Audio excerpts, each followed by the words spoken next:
Ina ibas Tuhan ta Yesus Kristus, selaku serayan Tuhan, ikatakan kami menjuah-juah selamat wari minggu manbanta krina, manbandu kekelengan kami si sekali enda dengan erkebatin ibas gereja enta enda, ikatakan kami menjuah-juah. Kerohendu nambahi kriahan manbanta krina, ibas menakan kebatin ta enda, mari dage sidekeken momo karena perjalanan perpulungan Tuhan bagi perencana pelayanan gereja anta kubas wari-wari sirah enda. Momo 15 Februari 2026. Jadwal ibadah PJJ Sektor Barat 1 Wari Kamis. Tuan rumah Bapak Sepri Bangun. Sektor Barat 2 Wari Jumat. Tuan rumah keluarga Bapak Kevin Kembaran. Sektor Selatan 1 Wari Jumat. Tuan rumah keluarga Dian Sembiring. Sektor Selatan 2 Wari Selasa. Keluarga Naras Bapak Erin Tarigan, tuan rumah. Sektor Timur Wari Jumat. Tuan rumah keluarga Diaken Bapak Eka Barus. Baptis dewasa dilakukan ibas warienda atau Minggu 15 Februari 2026. Ingan Gereja GPKP Runggun Surabaya, si baptis Maranatha Bangun. Alokan ras ngawan. Ialokan ibas wari Minggu 22 Februari 2026. Ingan GPKP Perminggun Sidoarjo, Ikumene Tebel Gedangan. Keluarga si Alokan Emekap, keluarga Bapak Jeop Sembiring Milala. Bapak Arni Jaya Lebang Sembiring Milala, Nande Herawati Beru Sinuraya, anak si Ingawankan ras i Emekap, Jeop Banca Sembiring Milala, Ipana Lamros Sembiring Milala. Seminar Kesehatan Moria. Diinformasikan Krina Moria, maka yundang Krina Moria untuk mengikuti seminar kesehatan ibas warienda engkap Minggu 15 Februari 2026 jam 10.30 Sohasadung kenca ibadah Minggu. Ingan Gereja GPKP Runggun Surabaya.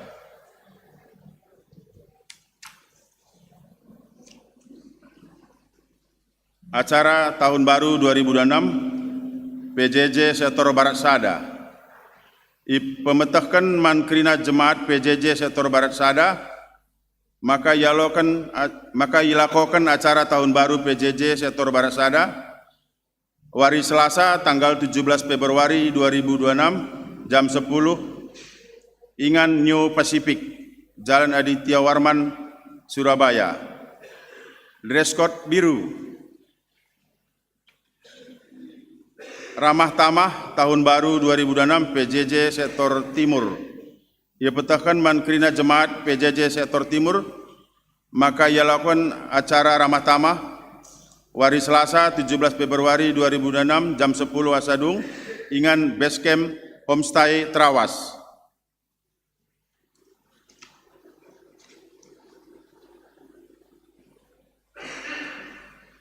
Si ulang tahun bas minggu enda engkap ulang tahun kelahiran Nande Ayu Tarigan, Bapak Gerard Ginting, Nande Nathan Barus, Cynthia Raginta Berusi Tepu, Nande Agus Barus, ras Nande Prince Purba. GBKP Runggun Surabaya mengatakan selamat ulang tahun Manturang Seninanta. Sekian Momo.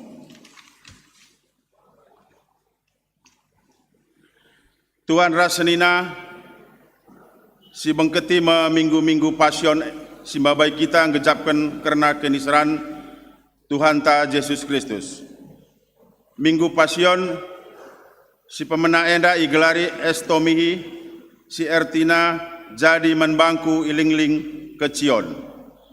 Bagi pengalaman Raja Daud tupung i ayak-ayak Saul. ijadi kena di bata ingan cicio. Maka marilah si jadikan di bata jadi ling-ling kecicion ibas geluhta. Ipindo kami alu Muhammad membantu perpulungan tedis.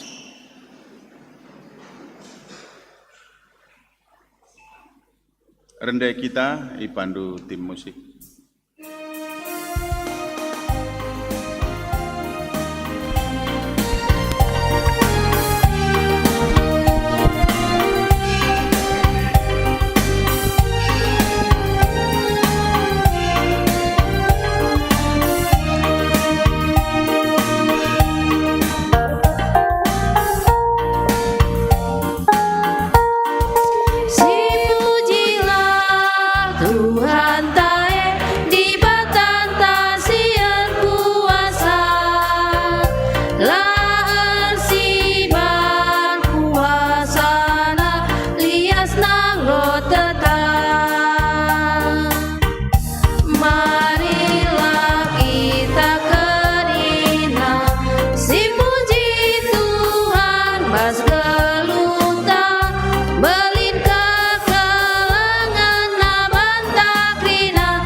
Ibas gelar di bata Bapa, si jadi ling-ling kecion, ibas gelar Yesus Kristus, sinjayam manusia, alu kekelengenna, ras ibas gelar kesah sibadia, sinemani manusia, ibas kerina kecibal geluhna. Perkuah ate ras dame ibas di bata Bapa, anakna Yesus Kristus nari, ras ibas kerembaken kesah sibadia, ras kita kerina gelah. Amin.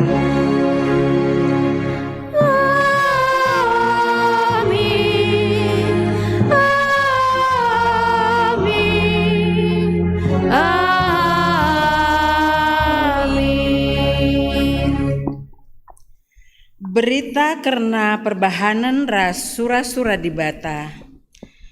2 Korintus ada ayat 3. Bujur man di bata Bapa Tuhan ta Yesus Kristus, Bapa si perkuah di bata sumbul kerina pengapul. Mari raduras kita muji Tuhan alu rende KEE nomor 270 siwa bait sada telu rasi pempatken ipandu singer ras organis.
Aci Kundul.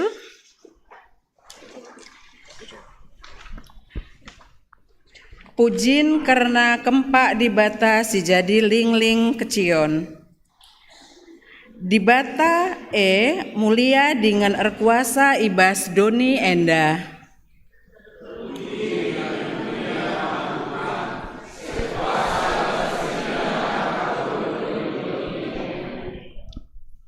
Di bata kap ling-ling kecion man kala si mindo penampat.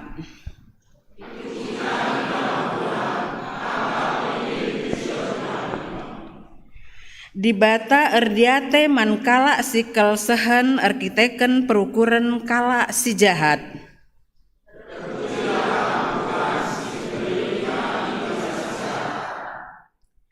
Mari si puji Tuhan ibas keleng Athena alurende KEE 424 bait sada ras telu ipandu singer ras organis.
Perpulungan kami undang Asabancina tedis. Pengalami dosa. Selaku persurun di bata, aku nehken katana man banta nina kulupaken me dosa-dosandu ras perbahanandu si jahat.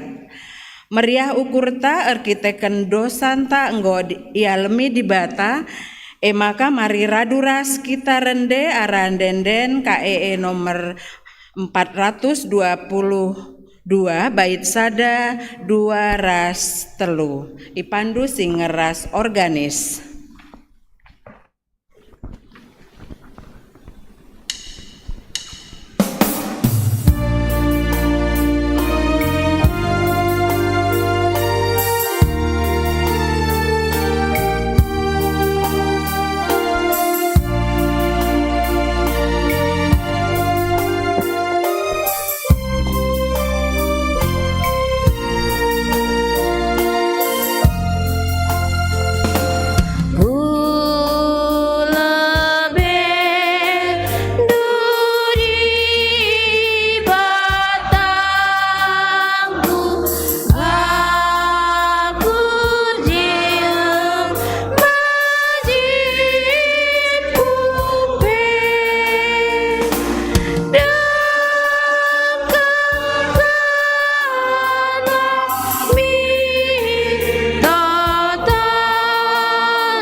Perpulungan go banci kudul. Kata di bata. Ngoge kata di bata bagin si pemena.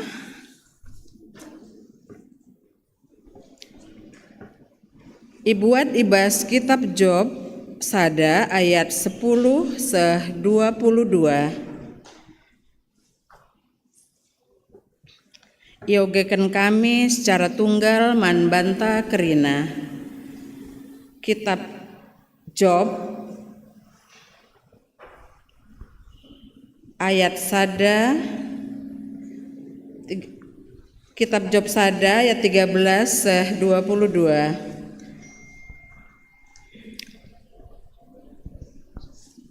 Ayub 1 ayat 13 sampai 22. Ibas sadawari asum anak-anak Job erpesta, man ibas rumah senina sintua.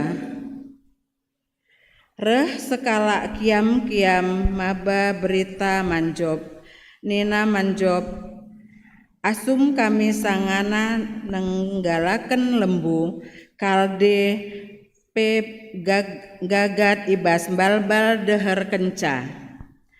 Rempet reh kala seba, iserangna jenari irampasna kerinana, ibunuhna kerina suruh-suruh hendu. Aku ngenca pulah lako merita kencaman bandu.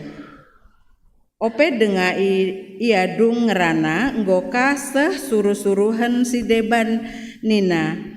Biri-biri ras permakana nggokeri mate idumpang perkas. Aku ngenca pulah lako merita kencaman bandu. Ope denga ia dungerana rehka suruh-suruhan si deban nina, kami iserang telu terpuk gerombolen kala kaldea, unta-unta irampasna, janah kerina suruh-suruhan du ibunuhna. Aku ngenca pulah lako merita kenca bandu.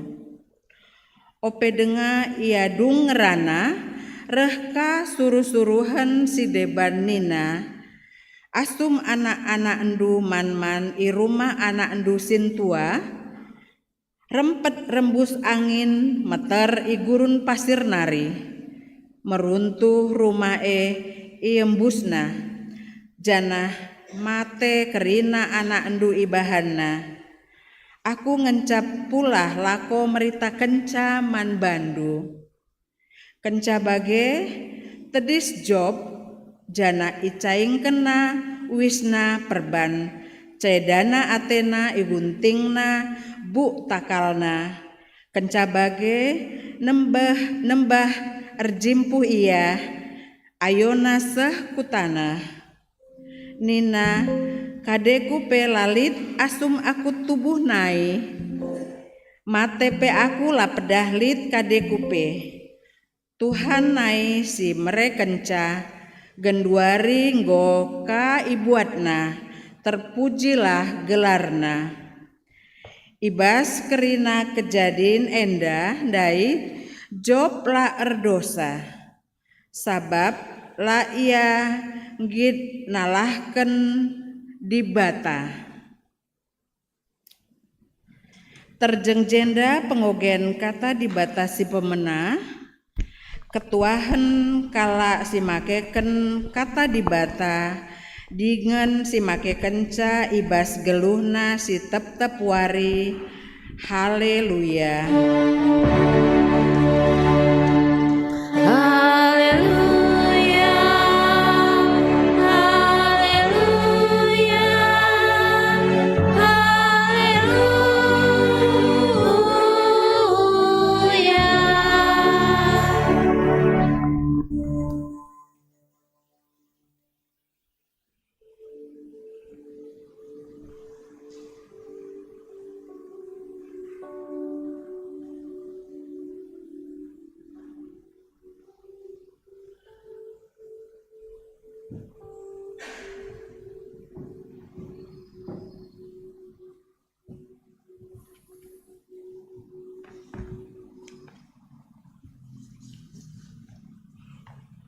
Menjua-jua membantah kerina kegelangan Tuhan. Mesehat kita kerina, meriah ukur ta, terpuji Tuhan. Maka sopi kita ngalakan kata di bata, perlebih mari bersiap pusu kurta, sada kita hibas tutup. Hartoto kita.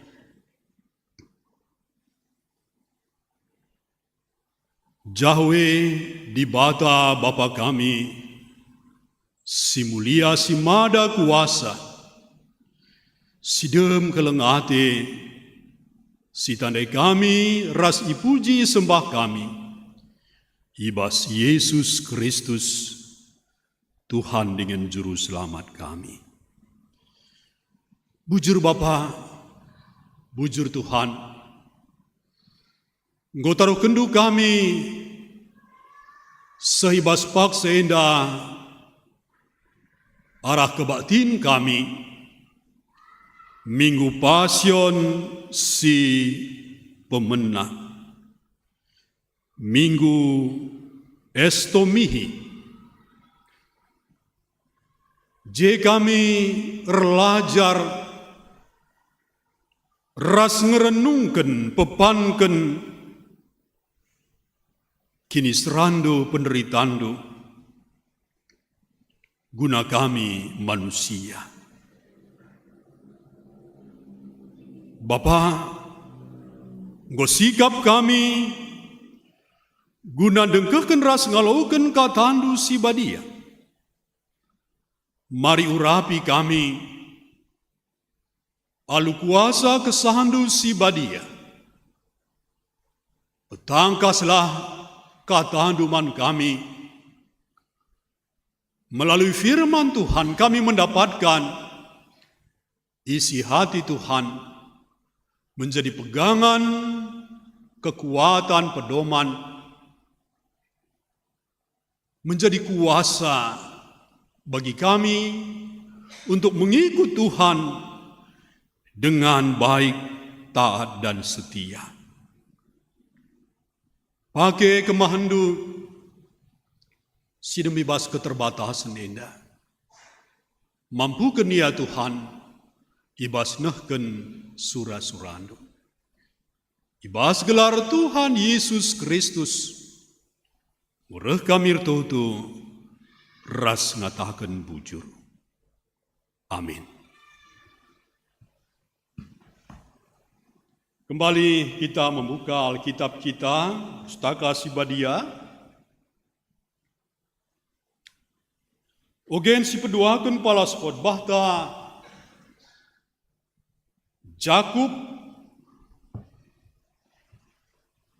Jakub sada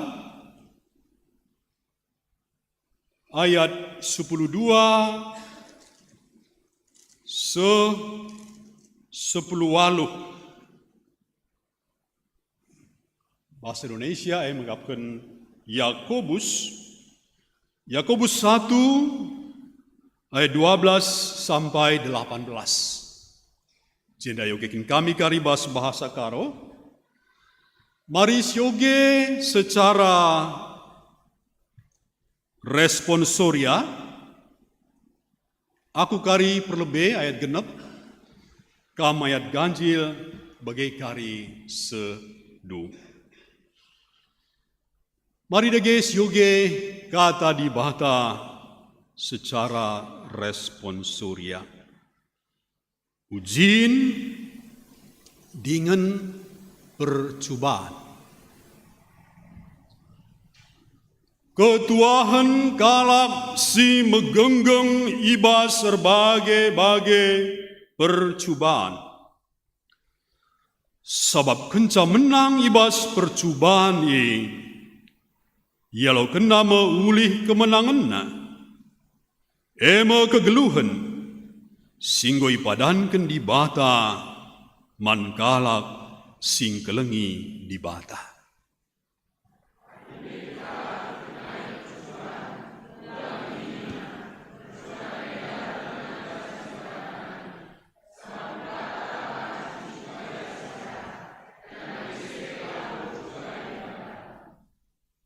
Tapi kala kena percubaan, adi ia tergoda, jenari kena siding sura-surana si jahat.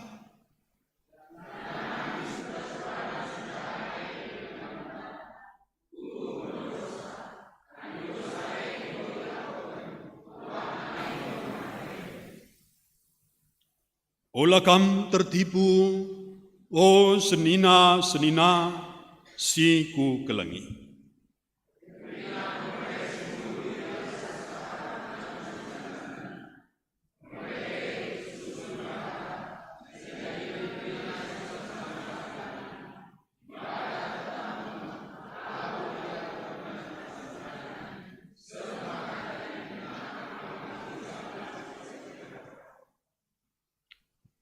Rikutkan pratena kita enggo i pekuanapna arah katana si tuhu-tuhu. Gelah kita si meganjangna ibas kerina si i jadi kena. Terjengjen dame pengogen kata dibata si peduakan. Shalom manbanta krina. Bapa nande senina turang kekelengan Tuhan. Si katakan bujur mandi bata. Ibas Tuhan ta Yesus Kristus. Setelah kita Minggu Epifanias 1-4, yaitu bagaimana Allah menyatakan dirinya, kuasanya, dan kasihnya yang tiada tara itu. Dan maka sekita minggu enda mengkapkan minggu Pasion. Pasion bahasa Latin labo bahasa Inggris. Sirtina penderitaan, kiniseran. Kiniseran Tuhan Yesus dalam rangka kasihnya untuk menebus kita dan menyelamatkan kita. Inilah Minggu Pasion yang pertama yang disebut juga Minggu Estomihi. Estomihi artinya jadilah bagiku gunung batu perlindungan. Jadilah man bangku lingling kecion ibas bahasa karona. Perpelungan kekelegan Tuhan,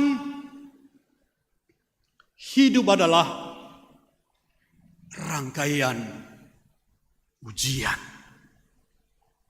Ya, coba sibelaskan. Hidup adalah rangkaian ujian. Sada dua telu. Siuli sada dua telu. Hidup adalah rangkaian ujian. Ya. Bagian kegeluhan nenda. Lah hanya serangkaian dengan tetapi rangkaian.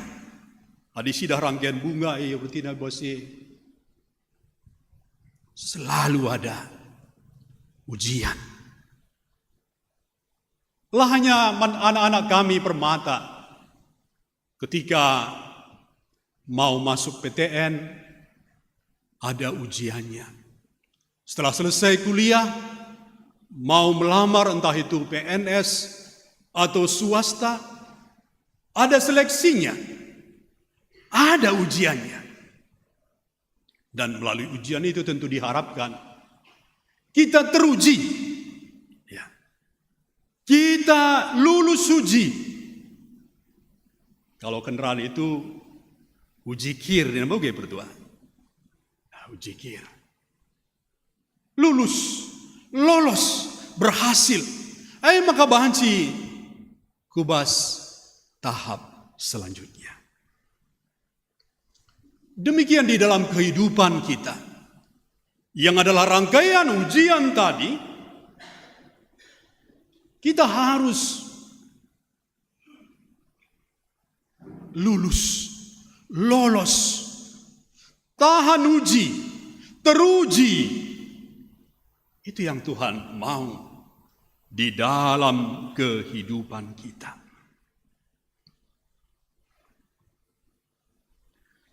Ada dua sisi pencobaan. Temata Ninas Glenda menggenggam ibas percobaan, bertekun di dalam pencobaan. Ada dua sisi pencobaan. Sebagaimana uang, entah itu koin atau kertas, ada dua sisinya dan tidak terpisahkan satu dengan yang lain. Demikianlah pencobaan di dalam kehidupan manusia. Yang pertama yaitu ujian dari luar. Jadi pencobaan elit, ujian dari luar diri kita. Artinya labo arah perbahanan entah. Tapi dari luar dia menguji kita. Jangan ibasie kalau dia dari luar, kalau dia ujian, ya trial di bahasa Inggrisnya, dalam rangka untuk memurnikan kita. Memurnikan iman kita dan juga karakter kita. Ujian. Trial. Dari luar. Bagaimana dia memurnikan kita dan mendewasakan kita. Sisi yang kedua yaitu naik ujian, tapi jadi godaan. Nina Permata, temptation Nina. Tempted. Dicobai. Jana enda bukan dari luar, tapi dari dalam diri kita. Bagaimana mau pencobaan nih? Ada ujian dari luar, ada godaan dari dalam kita melalui keinginan kita. Surah-surahanta. Jana enda si lebih berbahaya. Kalau ujian yang dari luar itu untuk memurnikan kita, untuk mendewasakan iman dan karakter kita, supaya karakter Kristus menjadi karakter kita, tapi di godaan. Gelaran di godaan menghancurkan kita. Dengan cara apa? Dengan cara kita berbuat salah, berbuat dosa. Hancur kena iman ta bagi karakter ta. Godaan. Dan itu dari dalam, dari diri kita sendiri. Si lebih berbahaya. Bersifat menjauhkan kita dari Tuhan Yesus dan menghancurkan iman kita, menjauhkan kita dari Tuhan Yesus. Ada rangkaian ujian, ibas kegeluhan manusia. Rasanya suka atau tidak suka, mau atau tidak mau, pasti kita hadapi dan kita alami di dalam kehidupan kita. Pencobaan inandai. Baik dari luar ujian dan dari dalam, yaitu godaan.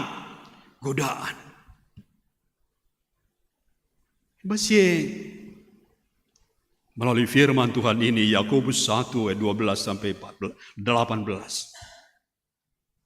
Hati Tuhan gelah kita teruji. Hati Tuhan gelah kita menang. Ya, hati Tuhan gelah kita menang. Ras ketika kita menang ninandai bahasa ayat 12. Ketuaan. Berbahagialah kamu yang tahan uji di dalam menghadapi pencobaan.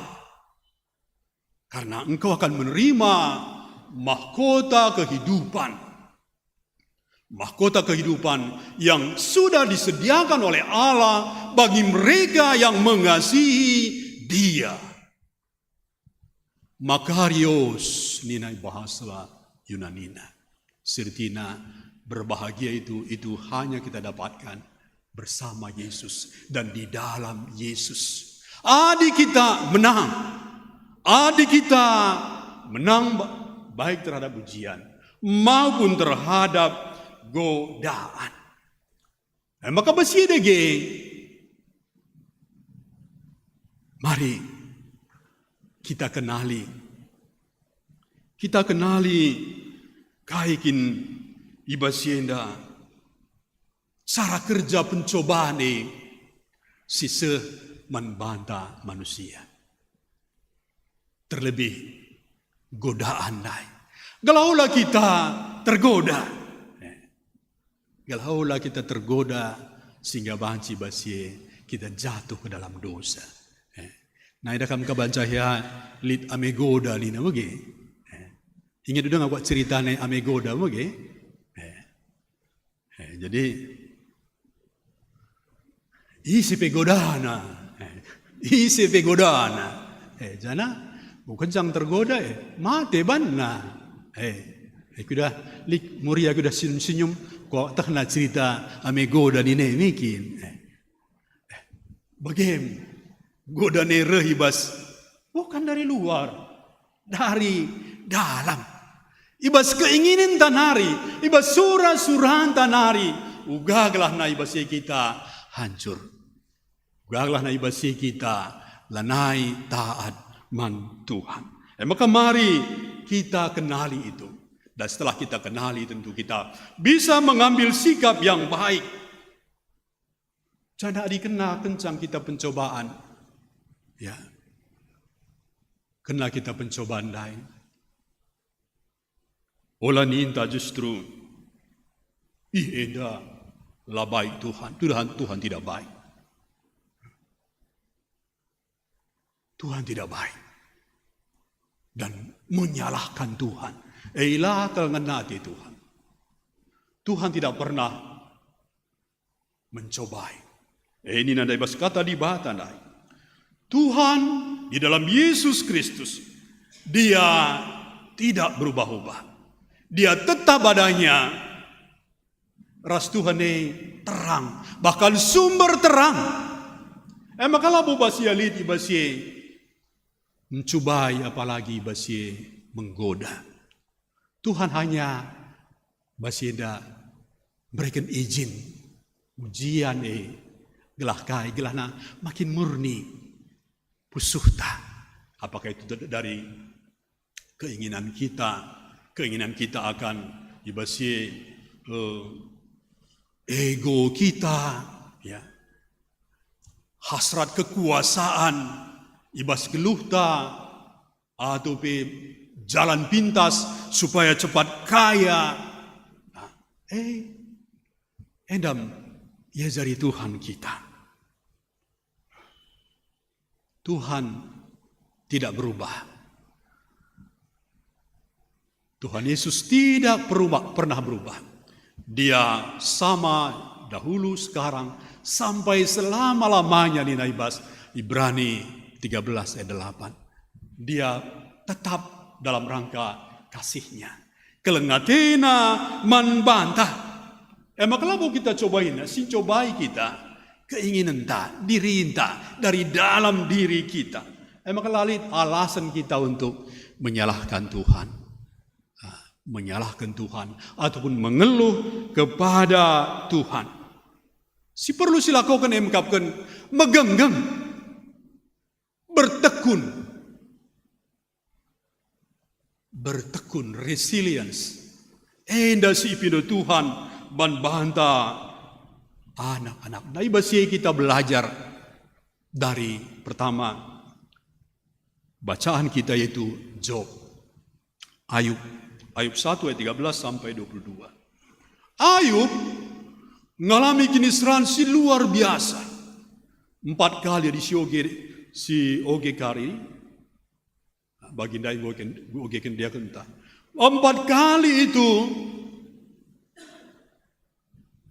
pencobaan itu, ujian itu, kinisran manbana. Bas 4 kali 2 dari atas. Pertama yaitu badai besar. Badai besar. Disertai dengan halilintar. Maka sapinya, lembu-lembunya, keledainya dalam sekejap mati semua.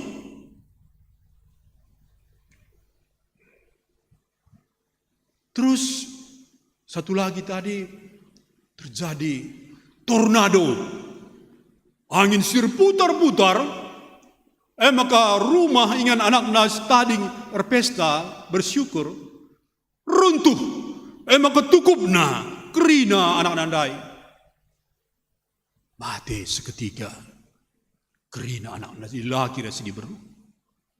Itu dari atas, dari bawah, dari lingkungan tapi sosial.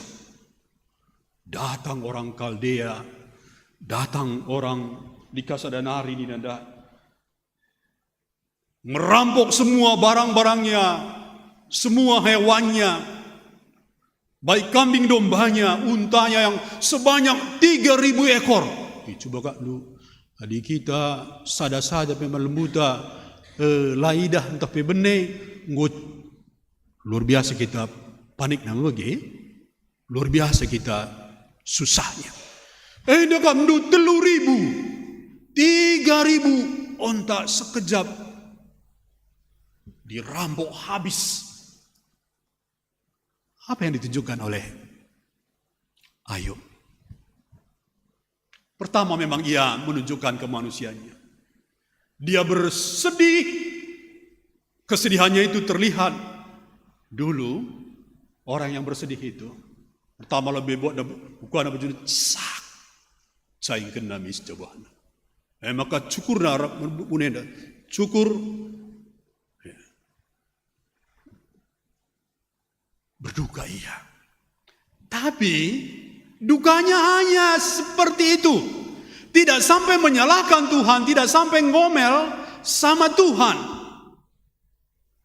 Gua kita tak dikencang siti besi misita ngomel-ngomel, merawa kita ICP, lana saya kapten termasuk bas rumah bagaimana. Perbapaan, merawa iya, mendehara lah kayak merawa suami, merawa kayak anak-anak. Maka anak-anak, berlanai merawan, lije kucingna tiba kena.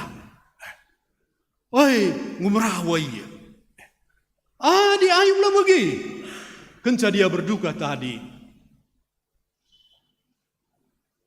Pencacai kena bajuna, cukurna bukna, berjimpuh ia, bertutu ia. Dia katakan, aku datang dengan telanjang, maka aku pergi juga nanti dengan telanjang. Tuhan yang mempunyai hak memberi kepadaku, baik itu harta-hartaku, demikian juga dengan anak-anakku. Maka dia juga punya hak untuk mengambil. Dia yang memberi, dia yang mengambil. Terpujilah Allah nina. Endama kalak si megenggeng. Bagaimana mekalak si bertekun, maka hasilnya apa? Hasilnya Ayub adalah salah satu tokoh iman, bahkan boleh dikatakan sebagai tokoh iman. Dia luar biasa. Ibas kini teken man dibata. Pakai kita, maka banci basi kita ndatkan puji ni bas Tuhan nari. Bagai disenangi oleh sesama kita. Mari bertekun kita dilit pencobaan bas kita. terus bertekun kepada Tuhan. Yang kedua, kita belajar dari invokasio tadi, dari 2 Korintus ayat 1 sampai 3, itu dari pribadi Rasul Paulus sendiri. Rasul Paulus dalam konteks 2 Korintus ini, dia diserang habis-habisan oleh lawannya yang tidak suka terhadap Rasul Paulus. Dikatakan, itu Paulus itu bukan rasul itu pembohong itu pembohong, pendusta itu. Gua kandu kita sekali, kita tutus dia sebagai pertua, dia akan sebagai serayaan, bagaimana nakala membantah. Tidak berhenti di sana, dikatakan juga bahwa itu Paulus itu, dia itu nggak diberkati Tuhan. Coba lihat, dia matanya nggak jelas, penglihatannya nggak jelas, ada duri dalam dagingnya. Maka ialah boleh berkati Tuhan. Coba, dia ini lemah, dia ini penakut, nggak berani dia berjumpa dengan kita di lokasi dewa. Demikian serangan yang bertubi-tubi terhadap kerasulan Paulus dan juga terhadap pelayanan dia juga. Adikuan-kuan andaikin dibanding-banding dia tidak seperti Apolos. Apolos sudah khotbah berapi-api, dia sementara datar-datar saja. Bagaimana serangan terhadap Rasul Paulus. Tapi kali ini kita baca kembali 2 Korintus 1 ayat 3 tadi dalam invokasio kita. Bujur mandi Bapa Tuhan ta Yesus Kristus, Bapa si perkuah, di bata sumbul kerina pengapun. Puji Tuhan, terima kasih, syukur kepada Allah. Bapa Tuhan kita Yesus Kristus, Allah sumber penghiburan. Labonina kangkai kini nama ada laba nina. Dia tidak balas kejahatan dengan kejahatan, caci maki dengan caci maki, tapi dia memuji Tuhan, bersyukur kepada Tuhan. Tuhanlah sumber penghiburanku ini. Bagaimana kita ibas kegeluhan, bagaimana kala si bertekun, maka hasilnya kembali seperti Ayub tadi. Paulus juga demikian. Dia luar biasa di dalam setiap khotbah itu. Setelah intinya menyebut Tuhan Yesus sebagai inti Alkitab Perjanjian Baru, maka banyak sekali disebutkan nama Rasul Paulus. Lebih setengah Alkitab kita ini yang Perjanjian Baru itu Roh Kudus yang mengajarkan kepada Rasul Paulus untuk menuliskannya. Kenapa? Karena dia bertekun. Ketika dia megenggeng. Maka mari lagi kita bebas perintah. Megenggeng kita. Karena ibasnya berbahagia kita di nandai firman Tuhan. Makarios, diberkati. Berkat itu tidak ujuk-ujuk.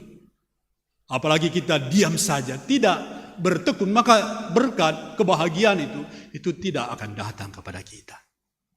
Tapi di kita bertekun, kita melakukan yang terbaik di dalam kehidupan kita, maka ibasih mau berbahagia kita, sebab kita tahan uji, maka mahkota kehidupan itu, baik mahkota duniawi sekarang dan pujian kita, terlebih mahkota kehidupan surgawi, itu menjadi milik kita anak-anaknya. Maka ketika kita menghadapi pencobaan, gelah kita menang, estomihi kita. Estomihi kita artinya jadikan Tuhan Yesus sebagai gunung batu perlindungan kita. Kita tidak sendiri ketika ada pencobaan, ketika ada ujian di dalam kehidupan kita. Jadikan Tuhan Yesus jadi ling-ling kecionta, gunung batu perlindungan kita. Pasti kita terlindung. Ras selamat kita. perpelongan kekelahiran Tuhan sebentar lagi akan dilaksanakan sakramen peridin Sibadia, peridin man kala belin, man kekelengenta, Maranatha bangun. Kenca yang kurlajar selama indah. Man bandu kam kekelengan kami, Maranatha bangun. Maka ibasien mari. Kenca kala ipridiken, kenca kala aras Tuhan, kenca masuk kala kubas kawanannya Tuhan, rarasan Tuhan. Labo mulus-mulus saja kegeluhan. Maka basi megenggeng ulah kari. Kenapa ini? Dulu aku sebelum masuk GBKP, aku kayaknya baik-baik saja, aman-aman aja hidupku. Tapi kenapa setelah ini kayaknya ada ini pencobaan, percobaan si kuadami. Ingat, hanya ujian. Ujian dalam rangka untuk memurnikan diri, memurnikan imanmu dan karaktermu. Maka bertekun saja. Kalau hibasima maka tentu malam mati indukam sebagai anak-anak Tuhan. Ras-ras kita berita simria ibas kegeluhenta. Tuhan masuk ke tanah, ras masuk kita kerina. Amin. Mari kita satu di dalam doa. Bertutup kita. Bujur Bapa, kata andu Sibadia, goseh man kami. Maka ibas kegeluhenda jumpa kami percobaan. Baik sifatnya ujian bagi pegodaan. Tapi lambiar kami Tuhan.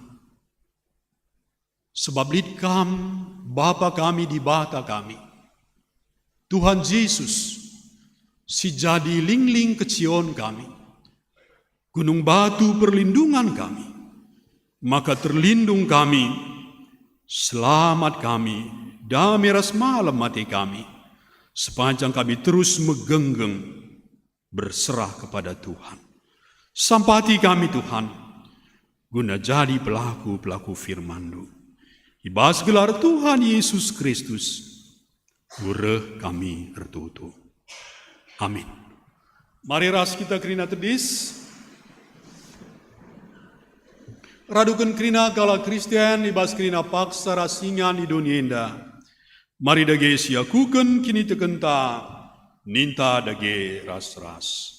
Aku tek man di bata Bapa silar sibar kuasana, sinu palangit ras duni. Aku tek man Yesus Kristus anak nasi tonggal Tuhan ta. Si jadi arah kesah si badia, tu bidur singeda mudanari.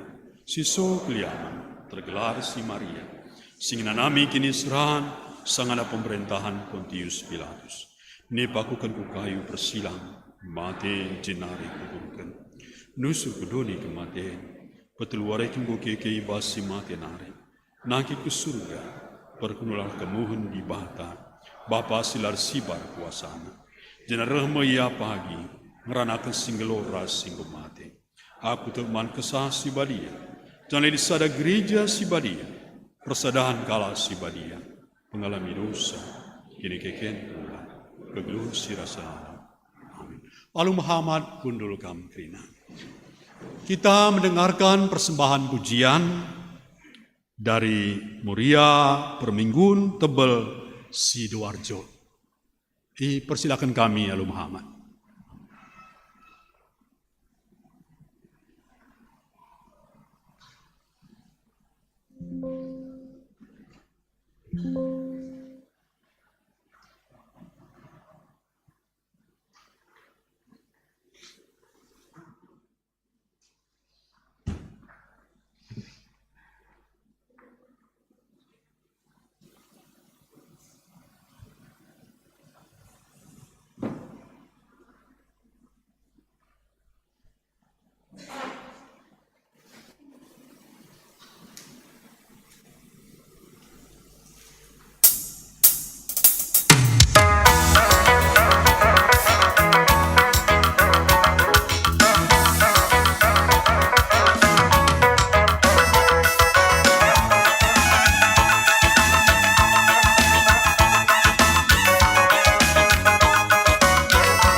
Terpuji Tuhan, ibas denden pujin kekelengan ta.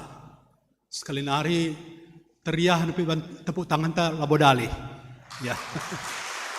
Iya, mari tepuk tangan EP untuk kemuliaan Tuhan ya.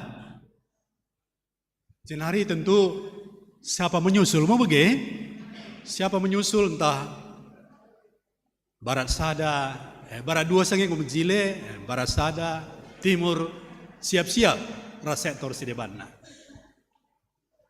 Perpulungan kekelengan Tuhan, semua pasana kita nehken persembahan pengatakan bujurta man di bata.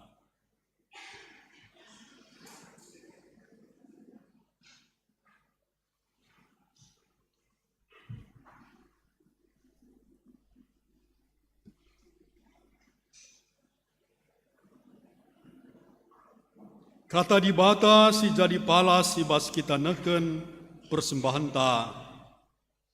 Mazmur 4 ayat 6 nina. Persembahkanlah persembahan si patut man Tuhan. Dengan ernalamlah man bana. Tupung kita ngedeskan persembahan ta. Mari si muliakan Tuhan. Aluras kita rende. 450 sada. Ibabai pemandu denden.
Mari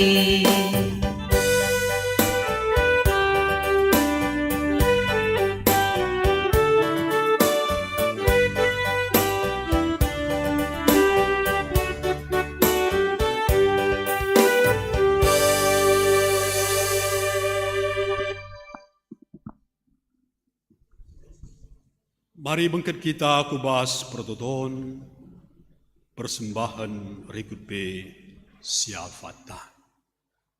Pertoto kita. Arah ke batin kami anda Tuhan, meriah ukur kami, ngendeskan persembahan kami man Tuhan, sebagai pengatakan bujur kami man bandu Bapa. Baik persembahan kebatin minggu indah. Bagi persembahan anak-anak itu, ibas bentuk persepuluhan. Kerina indah ngenaat indu disukai Tuhan. Kerina indah memuliakan kam Bapa.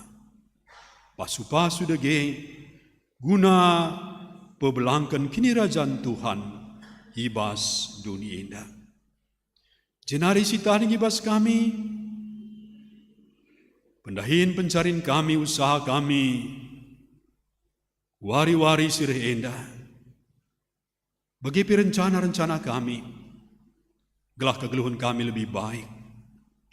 Pasu-pasu Bapa, sehat berjuah-juah kami, rezeki si simpar beri kenduman kami.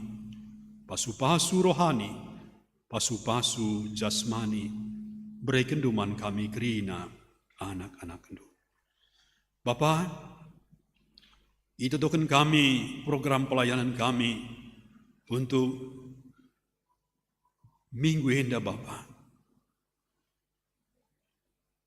Kami berdoa Bapa, sebentar lagi akan dilaksanakan baptisan dewasa, baptisan kudus, pasu-pasu Tuhan, berjalan dengan baik. Bagi karena alaukan ras ngawankan, ibas minggu sireh, perminggun kami tebal Sidoarjo. Hendape pasu-pasu Bapa, pada kerina alang abad, sehingga kembali ini menjadi sukacita, damai sejahtera berkat bagi jemaat Tuhan, bagi kami semua terkhusus, bagi sialo generasi ngawankan.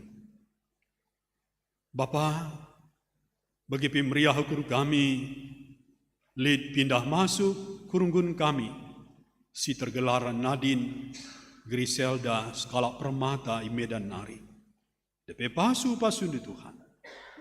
Dan setelah ibadah ini akan dilaksanakan seminar kesehatan oleh muria kami. Pasu-pasu Bapa, pasu-pasu narasumber kami, Dr. Benny Tarigan, Dr. Amor Ginting, Bapak Ariel, Ras Dr. Antonius Tarigan, Bapak Bram. Mari Bapak pakai anak-anak Tuhan untuk memperlengkapi jemaat Tuhan. Juga kami ibas jaga kesehatan, terlebih penandangi anak-anak kami, ibas usia 1000 hari pertama kehidupan. Pasu-pasu pe moderator kami, Nora kami, Nande Angel, entah pe Dr. Novita Damayanti. Kerina muria pe singikuti sa pasu-pasu Bapa. Gelahna kerina kami diberkati melalui acara ini dan kemuliaan bagi Tuhan. Bujur penin kami Tuhan, piga-piga acara tahun baruan, ibas sektor, ramah tamah tahun baru, gobanci berlangsung berjalan dengan baik. Disusul Barat 1, bagi sektor timur, ibas wari Selasa indah, ibas ingan, singgoi tetapkan panitia. Pasu-pasu Bapa, kerina rah acara indah tole malam mati kami, semangat kami mempermuliakan Tuhan sepanjang tahun Simbaru indah. Pertutu kami mengatakan bujur man Tuhan, nangdangi anak-anak si berulang tahun untuk periode hari ini 15 Februari sampai 21 Februari. Nora kami nande Ayu Tarigan, Bapak Gerald Ginting, nade Nathan Barus, Cynthia Raginta Bru Sitepu, nande Agus Barus, Rasnande Prince Purba. Semua berbahagia, sehat, damai sejahtera. Berikan rezeki dan berikan panjang umur untuk kembali mengagungkan, memuliakan Tuhan segedang-gedang kegeluhena. Bapa, pergumulan kami sada persada untuk sada minggu yang depan. Baik karena kesehatan kami, pendahin pencarian kami, anak-anak kami, tumbuh kembangnya, pendidikannya, kuliahnya,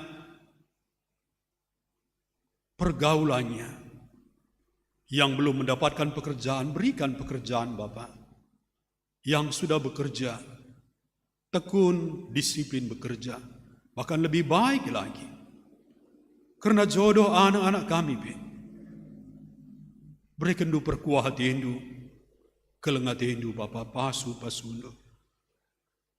Gelah anak-anak kami jumpa jodoh si seiman, si sepadan. Keluarga yang belum mendapatkan keturunan, juga kami doakan Bapak, berikan keturunan bagi keluarga-keluarga kami ini, melengkapkan sukacita, cinta kasih, damai sejahtera ke tengah-tengah rumah tangganya. Bangsa ras negara kami, pemimpin-pemimpin kami, mulai dari yang paling tinggi sampai paling rendah, kami serahkan ke dalam tangan Tuhan. Endam dage rangkaian syafaat kami Bapa. Alami kami paskrina salah lepa kami, sebab reh kami man Bandung, ibas Yesus Kristus, Tuhan dengan juru selamat kami. Amin.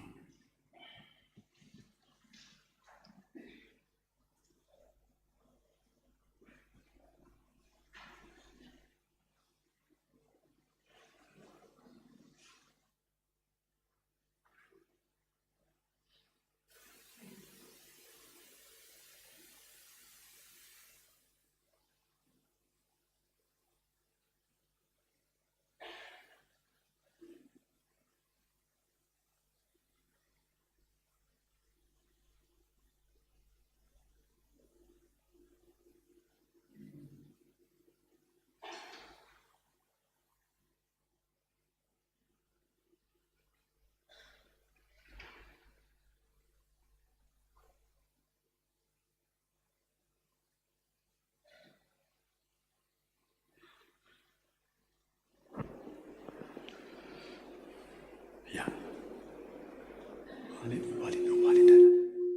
Walid dah. Kepada lanjut.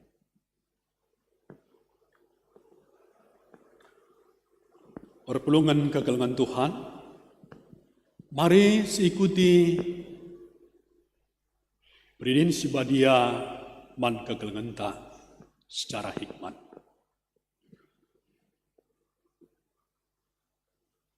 Perban enggo tetap atendu, o senina turang kami. Mindu Beridin Sibadia, i persingiti lebih man bandu kata Tuhan Yesus Kristus nina. I hari Yesus hajar-hajarna jenari nina.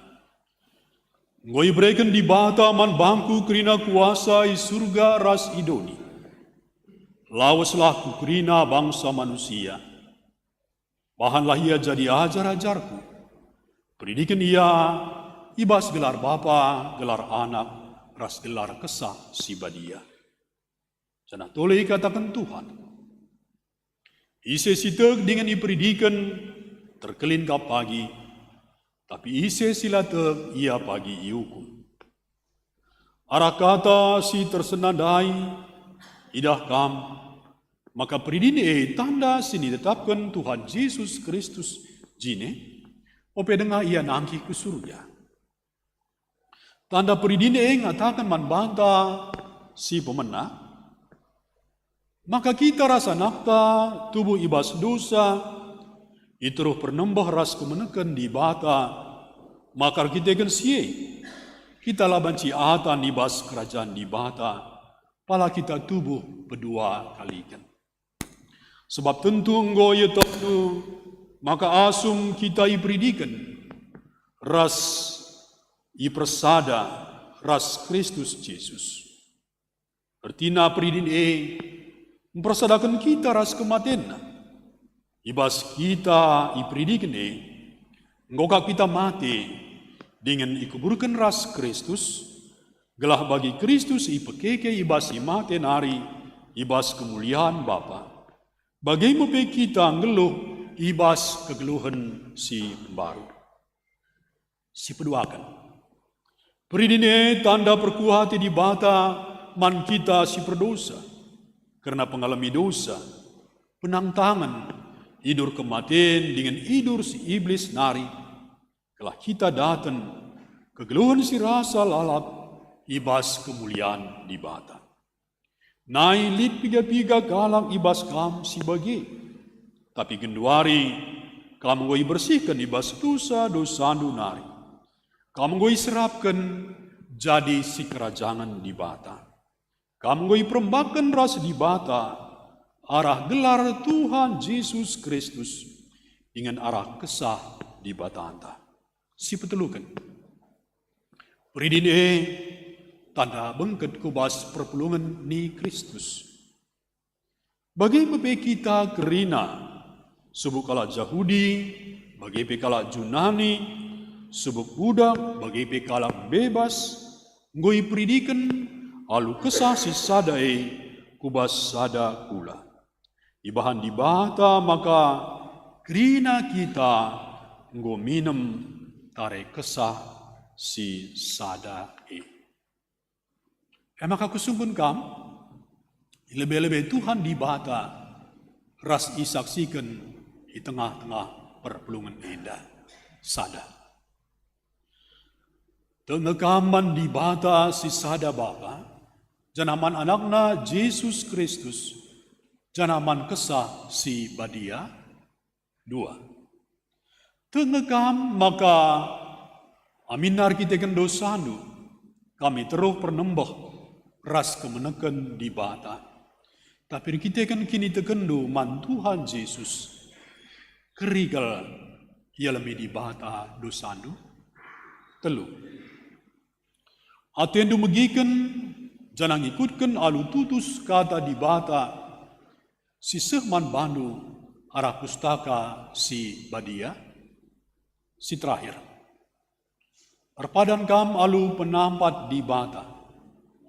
Maka asa gegeh, pemetah, ras buat tendulit, nanggung tanggung ngendu, bas perpulungan enda, sebab ibas gereja hanta enda, kita ngawan, gelah reblangna, ras reh ulina, kini rajaan di bata, dengan terpuji gelar di bata. Adi tuhu bagi atendu, nindulah tuhu bagi hatiku. Dageo senina tahturang kami ibas Tuhan Yesus Kristus. Adi tuhu hatiendu si tersingat man bandu arah kata di bata. Aku kelah kini tekendu di tengah-tengah perpulungan enda nindulah. Aku tuh membibata apa sila sibang kuasana, sila langit histori. Aku tuh Yesus Kristus, anaknya si tunggal Tuhanta, si jadi arah kesah si badia. Tubuh hidup mudah-mudahan hari, si sok diaman, tergelar si Maria. Si ngenanami Nisran, sang anak pemerintahan Pontius Pilatus. Dibakukan kayu silang, mati, denari kuburkan, musuh kudoni kematian. Betul hari kan, bokeke ibas mati nanti ke surga. Berkundulan, arah bata Bapa sibar kuasana jenari reh moya pagi ngaranakeun sing geluh ras sing mati aku teu mangkesah sibadia janah lit sada gereja sibadia persadam kalak sibadia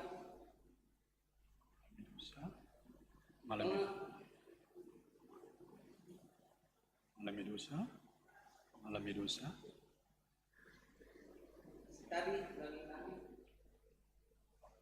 aku tuh pendibata apa dan sibar kuasaan langit bersyukur aku tuh Yesus Kristus anaknya setunggal Tuhan tak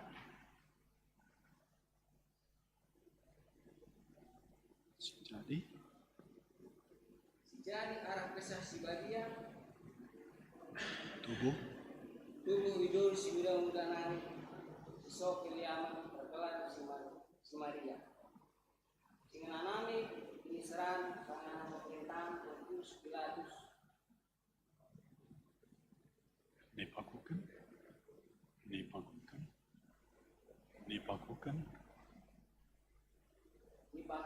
ku kayu persilang mate benari kuburkan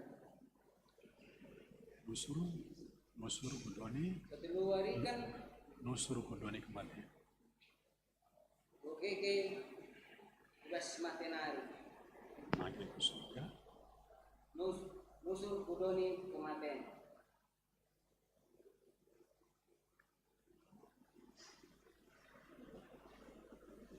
keteluarikan gokeke tugas matenari nanti ke surga perkundulna kumuhan di bata Bapa sila sibar kuasana jenari reh muya pagi ranaka segeluh nasi mati aku tuh mengkesah sibadia dan anit sada gereja sibadia persadan kalak sibadia mengalami dosa demikian pula kegeluhan sila salawan amin berjimpuh dagi kami guna ngalaukeun peridin sibadia.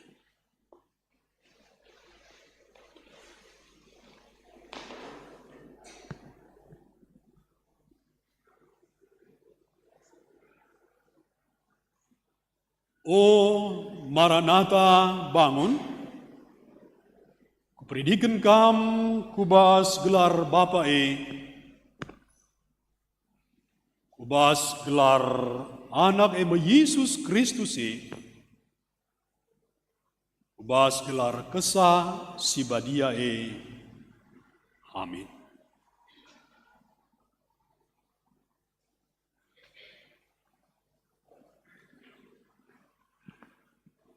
Mari sada kita ibas toto.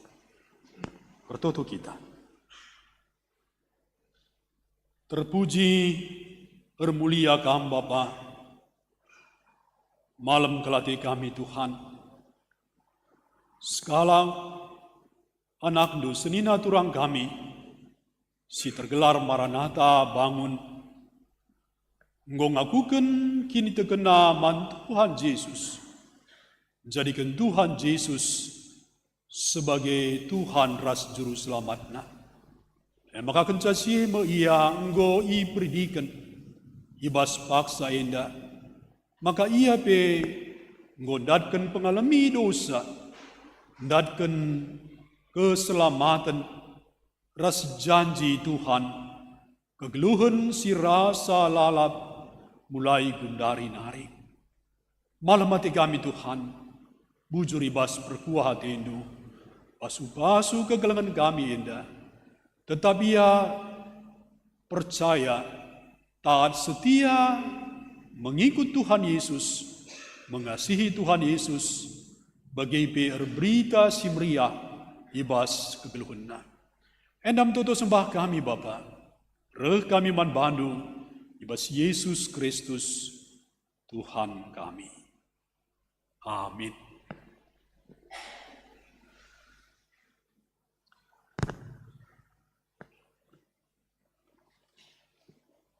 Mari sisahkan persembahan ta Ras kita rende 450 sada, baik sada ras terusna perlebih kari kegelengenta si ipridikan bagi pikari kita kerina perpelungan. Rende kita 450 sada ibabai pemandu dendenta.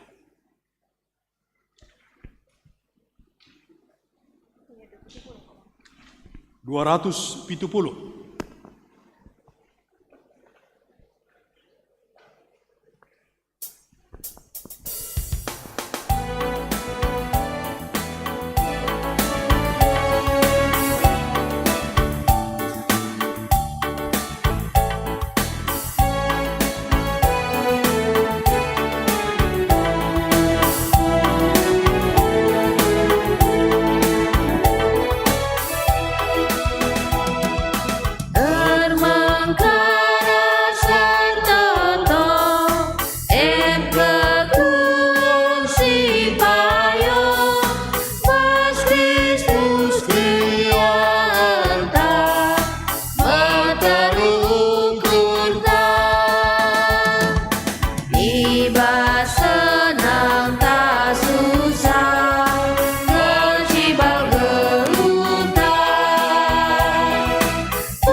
Mari sada kita ibas tutup kita. Ibas kriahan ukur kami, ibas perkuhat yendus simbelin, arah peridin si badia man kekelengan kami, Maranatha bangun, maka ibas pasienda ngudestan kami, persembahan kami man Tuhan. Pasu-pasu persembahan enda, guna permuliakan Tuhan, ras gunar berita simria. Bapa, yendestan kami kekelengan kami, Maranatha kubastan Tuhan. Rencana-rencana ke depan be, yendestan kami kubastan do, kamsi masu kekelengan kami, bagi pe orang tua ras keluarga, sindau ibas kekelengan kami dan hari. Endam tutu sembah kami Bapa, reh kami man Bandung, ibas Yesus Kristus, pematang kegeluhan kami. Amin.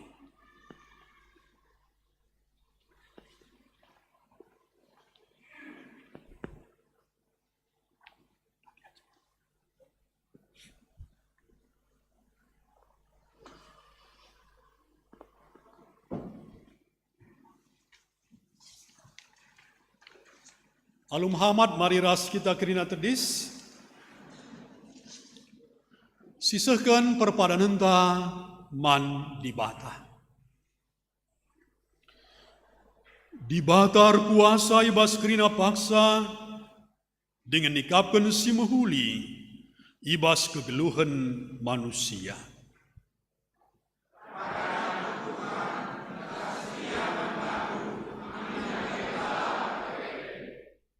Dibata jadi ingan cicio dengan dengkehkan pingko-pingkota.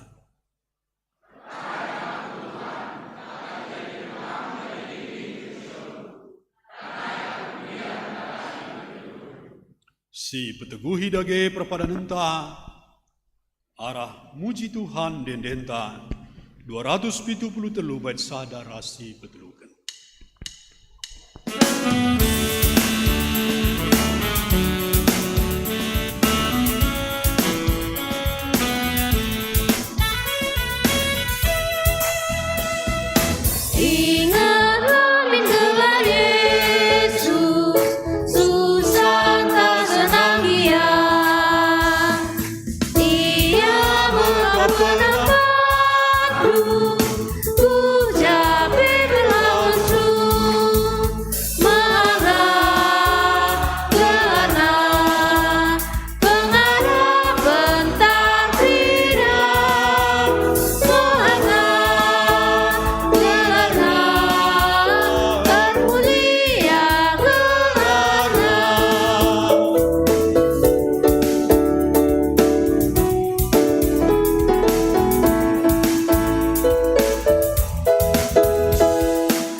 Diajari Tuhan ta Yesus pertoton Tuhan, mari dage ras-ras kita ertoto. O Bapa kami sini surga, gelar di perbaliamin, rahmin kinerajandu, salamin pratendu bas dunenda bagini surga. Berikman kami akan cukup baswari senda enda, halamimin salah kami, baglimi kami salah kalah pak kami. Walamin kami Bapa kami kubas percobaan, tapi ulangilah kami nusilat narik. Sebab kamkap si mana gini raja. Ras kemuliaan sindika-dekana. Amin.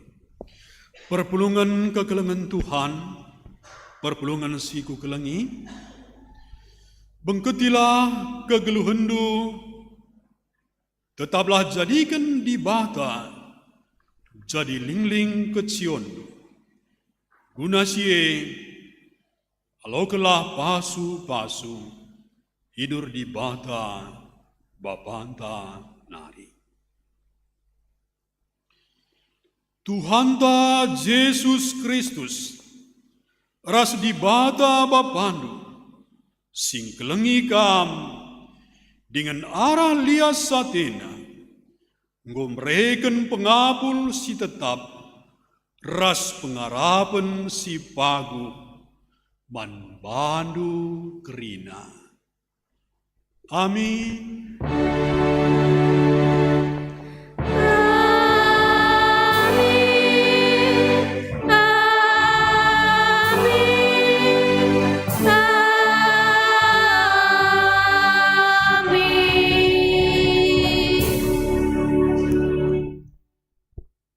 Kundul kamri.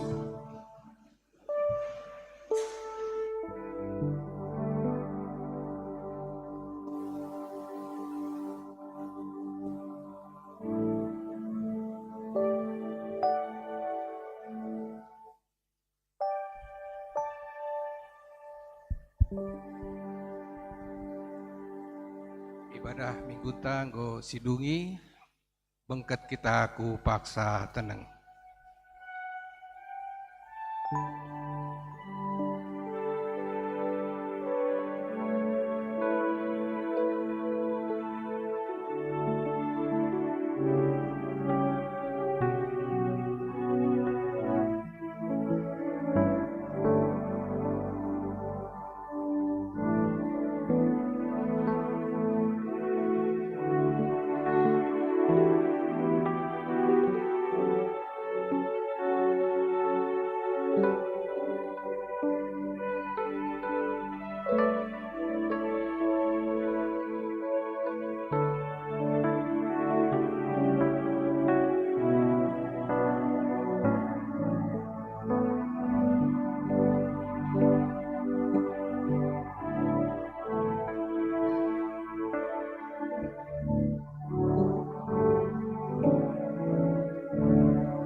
Paksa tenang godung, tetap kita tenang, sidungi lebih acarata ya. Sebentar mungkin pendeta tetap di sini, kamu kundu lebih. Sisrahkan surat baptis Maranatha.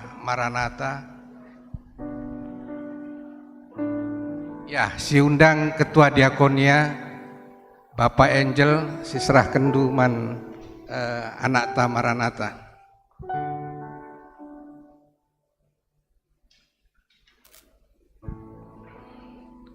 Ya,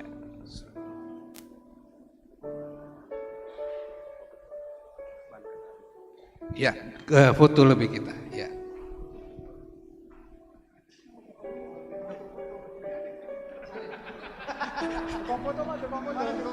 Tukang fotonya sudah hilang. Ya.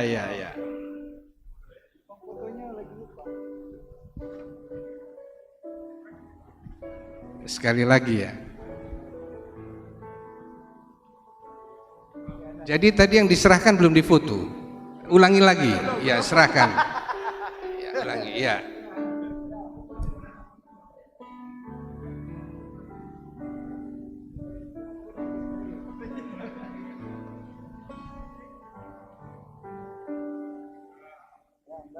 Ya, bujur, ya. Ya, silakan pendeta. Ya, jadi bagi singgo imumoken iwarta jemaatken bagi kita si enda dengar reh ku gereja Runggun Surabaya banci kam kulebe guna petandakan dirindu. Ya, man bandu senina turang bagi anak-anak kami permata si pemena enda pemena ku gereja banci kam kulebe guna petandakan dirindu. Pemerhati jemaat ada yang baru? Oh, enggak ada. Ya, kalau tidak ada, seperti yang disampaikan juga bahwa siang hari ini akan ada talk show ya, terkait dengan kehidupan 1000 hari ya katanya gitu. Jadi ini yang dilaksanakan oleh Moria. Mungkin dari Moria ada kata pengantar, silakan.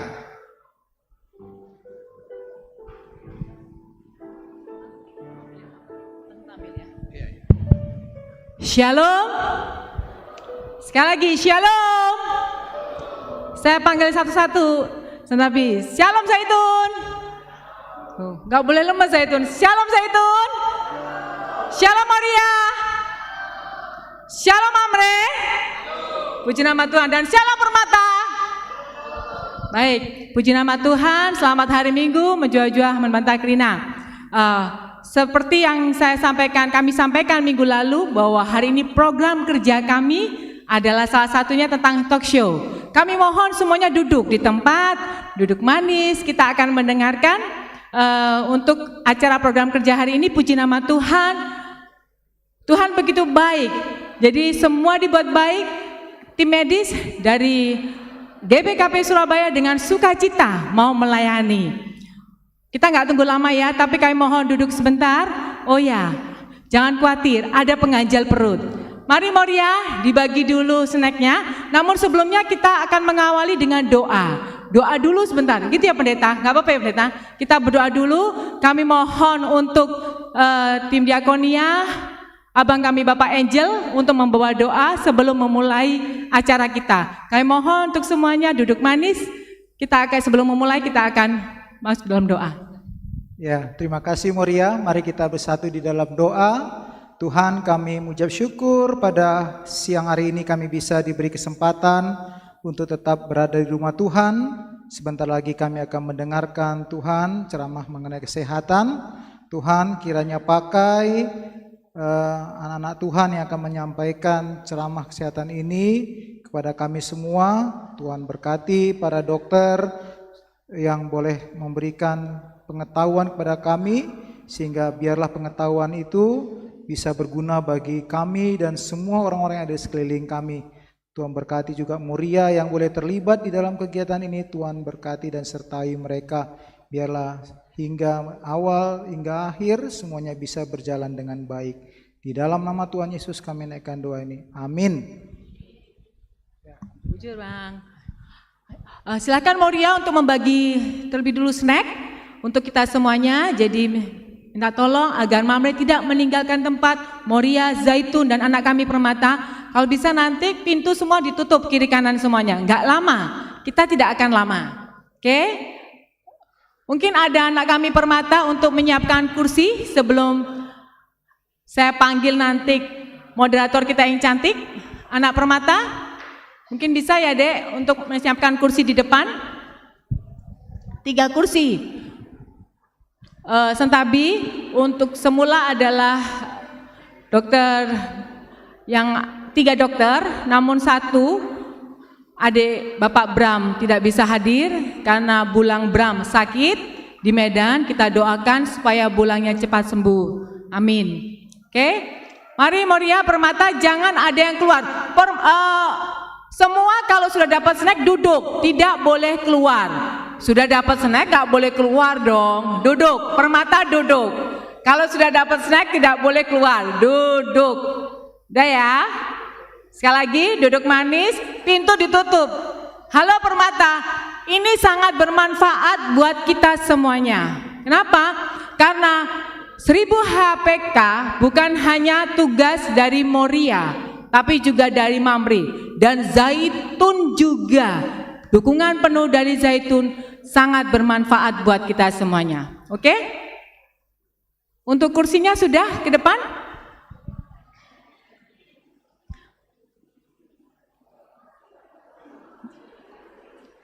Oke, tidak tunggu lama ya. Sudah selesai semuanya? Snack-snacknya sudah terima Zaitun? Oke. Bujur ya anakku.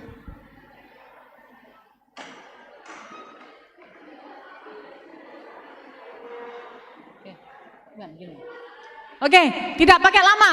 Kita panggil ya untuk Sentabi, senina kita moderator yang cantik. Sentabi saya gelari Andi Angel, Dr. Novita Damayanti SPDV. Tepuk tangan, silakan. Sekali lagi tepuk tangan meriahnya. Woi.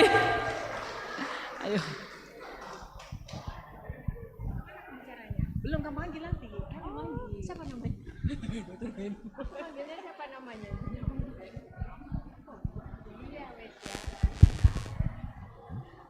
Majua-jua semuanya, selamat, salam sehat. Kalau orang kesehatan ngomongnya salam sehat ya. Salam sehat orang tua kami, Bulang, Nini, Senina, Moria semua, juga Permata yang di atas ya. Salam sehat semua. Terima kasih Bujur. Jadi saat ini saya mendapat tugasnya itu kalau dibilang berat enggak ya? Nah, cuman masalahnya di sini saya harus membawa dua pembicara top, 2 pembicara ternama. Udah gitu bidangnya di bidang yang dalaman, satu adalah kandungan dan satu lagi adalah dokter anak. Jadi dari yang dewasa, emak-emaknya, satu lagi yang ke baby, ke anak-anaknya. Nah, Jadi tadi ini seminar hari ini tentang 1000 hari pertama kehidupan, yaitu talk show. Kenapa ini sangat penting? Sudah dijelaskan oleh Nade Ariel bahwa 1000 hari itu penting di mana? Kenapa kok 1000 hari? Itu adalah 2 tahun pertama kehidupan si bayi. Kok sampai 2 tahun pertama kenapa? Karena kita tahu kehamilan itu adalah, mohon maaf mungkin suaranya jadi nggak kedengaran kalau terbuka. Sentabi, Bapak Angel tolong ditutup pintunya. Kapan lagi nyuruh Bapak Angel ya? Bujur. Nah jadi kenapa kok 1000 hari itu seperti 2 tahun pertama kehidupan? Karena kita tahu ibu hamil itu berapa lama ya? Rata-rata 9 bulan ya. 9 bulan. Nah, artinya lebih kurang kan 270 ya, kira-kira lah 270 hari. Dan sisanya sekitar hampir 700 sekian hari kehidupan si bayi. Nah jadi itulah kita anggap sehingga rata-rata 2 tahun pertama. Di situ perkembangan emas dari bayi, artinya sejak dari hamil, apa yang masuk, kemudian apa yang dirasakan ibu, dan juga pada saat nanti persiapan saat kelahiran. Kemudian saat baby, otomatis di 2 tahun pertama 80% hampir mungkin akan mempengaruhi kecerdasan otak, emosional, dan juga untuk ke depannya, masa depan si anak. Ya, stimulasi apa yang diperlukan dan bagaimana itu sangat penting kita dengarkan. Mungkin yang Nini atau Bulang mungkin mau yang punya cucu, atau Moria yang sedang hamil atau sudah mempunyai baby bisa nanti ini. Oke, saya tidak mau lama-lama. Ini ada 2 pembicara yang keren banget dan itu jemaat kita semua. Baik ya, mungkin sudah nggak usah berlama-lama ya. Kita mulai aja. Baik, yang pembicara, maaf, apa bedanya? Oh habis. Oke, terima kasih. Baik, pembicara pertama, jadi ada 2 pembicara. Yang pertama adalah Abang Bentar, saya biasanya manggilnya begitu ya. Benny Tarigan, spesialis obstetrik ginekologi. Beliau ini sedikit ngomong ya. Beliau ini dulu waktu PPDS ya Bang. Saya dokter muda waktu itu. Oh enggak, bukan adik kelas, murid ya. Nah beliau ini terkenal sangat ramah, mengajari dokter muda, DM-nya, istilahnya kami disingkat DM dulu. Diajari dari ini dek persalinan begini-begini, ini baik banget. Jadi tidak salah pembicara kita kali ini adalah orang yang sangat berpengalaman. Dan pembicara kedua adalah Abang Amon, Bapak Ariel, spesialis anak. Nah ini juga sangat terkenal ini ya. Cuman saya belum ketemu ya Bang waktu itu ya. Belum ketemu ya. Jadi saya belum dapat pengalaman juga. Nanti saya akan belajar dari Anda banyak nih.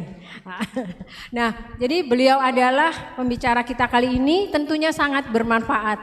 Saya harap semuanya baik Moria, Nini, Bulang dan para permata semua bisa mendengarkan seminar kali ini. Semoga bermanfaat dan saya akan sebagai moderator biarkan beliau ini membagikan ilmu dengan luasnya. Oke, Bujur, silahkan Abang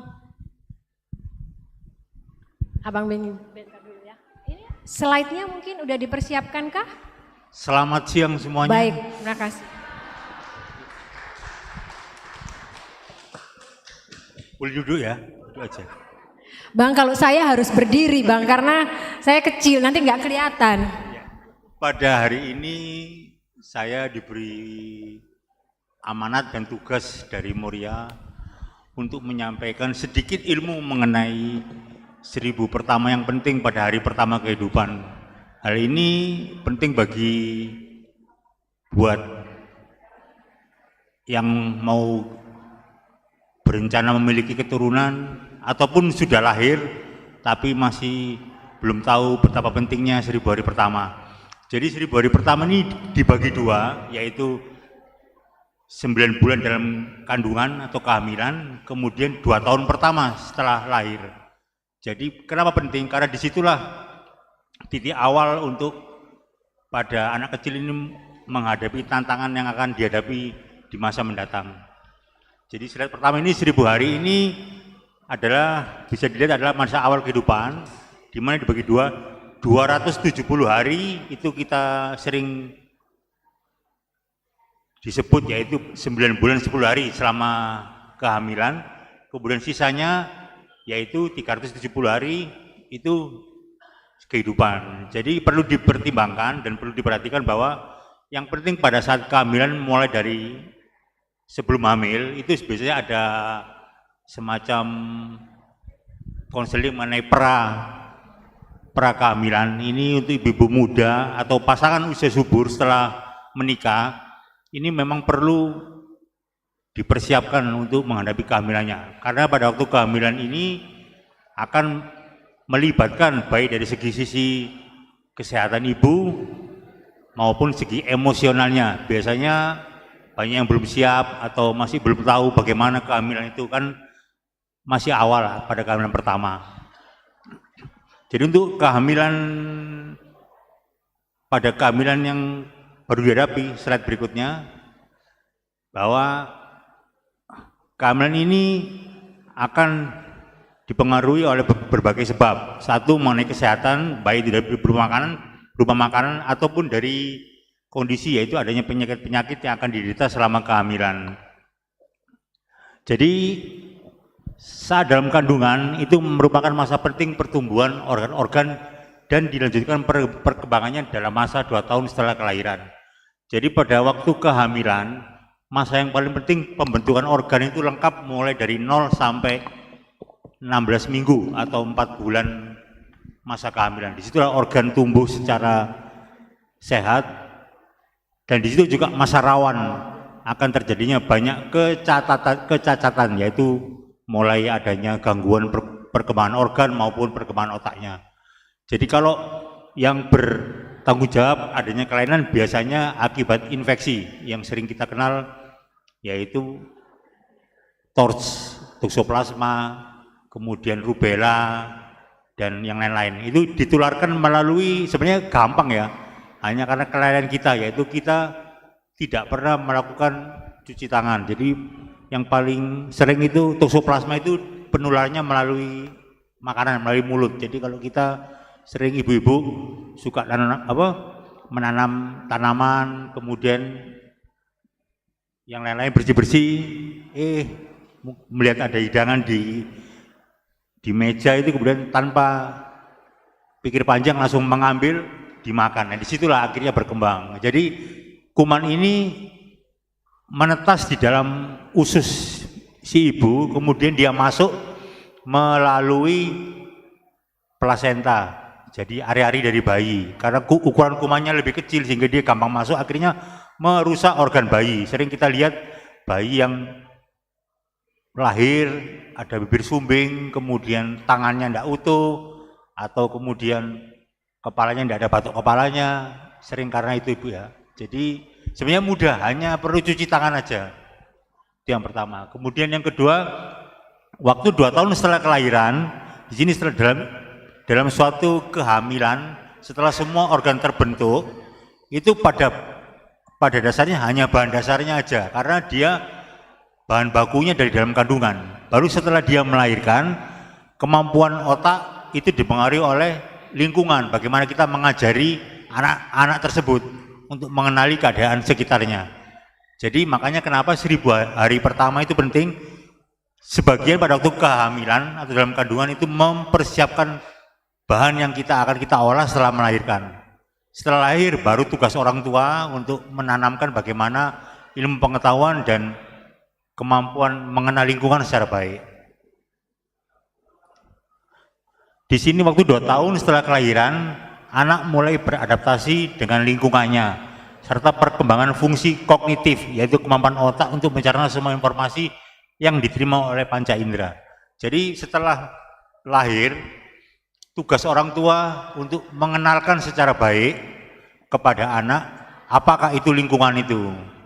Jadi sering kali perlu dipertimbangkan bahwa kita hanya mengawasi ya, tidak boleh melakukan hukuman. Semisal sering anak kecil jalan-jalan melihat sesuatu langsung dimasukkan mulut. Itu tidak apa-apa, sebenarnya itu merupakan proses dari perkembangan si anak tersebut. Cuman kita tidak boleh secara kasar memukul, tapi harus memberi pengertian. Jadi mencegah atau memberikan pengertian pada si anak. Jadi jangan diajari untuk dilarang, tapi diluruskan. Begitu. Slide berikutnya. Mohon maaf ya, minta tolong untuk mengurangi volume suara karena Dr. Benny memberikan ilmunya kepada kita semua. Terima kasih, Bujur. Jadi pada 1000 hari pertama kehamilan, itu yang perlu dipentingkan adalah asupan gizi. Makanya seperti saya bilang tadi, dimulai dari awal calon pengantin, kemudian calon ibu, janin dalam kandungan hingga lahir menjadi seorang anak. Jadi pada calon pengantin yang sering diperhatikan adalah kesehatan ibu biasanya ya. Karena disitulah merupakan ibu sebagai tempat di mana bayi tersebut akan dititipkan oleh Tuhan di dalam kandungannya. Itu yang perlu diperhatikan atau yang perlu diperiksa. Semisal pada calon pengantin biasanya kita sering pemeriksaan yang tadi, apakah ada infeksi dalam kandungan, kemudian kondisi rahimnya, kemudian siklus menstruasinya. Jadi kita atur semua. Biasanya ibu-ibu sebelum mempersiapkan kehamilan sering meminum vitamin, itu betul. Yaitu vitamin dasarnya harus mengandung asam folat. Jadi asam folat ini untuk persiapan pada waktu nanti mengandung atau hamil. Kemudian selama kehamilan yang perlu diperhatikan adalah asupan gizinya. Jadi asupan gizi ini penting karena untuk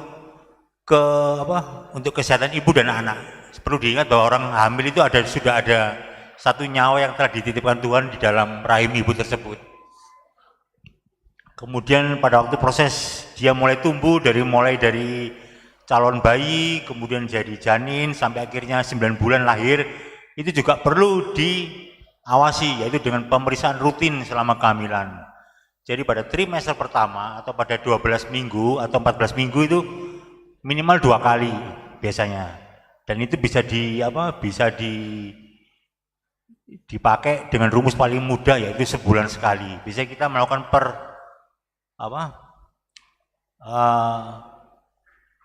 pengukuran atau pengawasan apakah berat badan bayi atau perkembangannya baik itu tiap bulan dilakukan pemeriksaan rutin selama umur kehamilan sampai 7 bulan atau 28 minggu.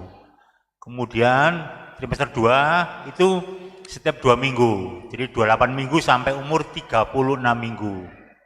Itu tiap 2 minggu, dan 36 minggu sampai 40 minggu itu setiap seminggu sekali. Itu ada maksudnya sebenarnya.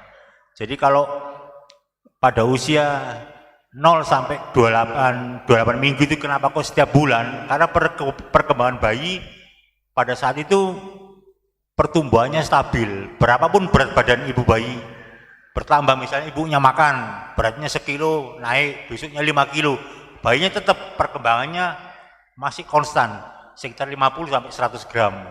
Baru setelah umur 7 bulan itu dipengaruhi oleh jumlah makanan atau jumlah kalori yang ibu makan. Misalnya ibunya suka manis-manis, setiap hari minum es kelapa muda atau es tebu, ya bayinya akan melesat sesuai dengan konsumsi kalori yang diterima dari ibunya.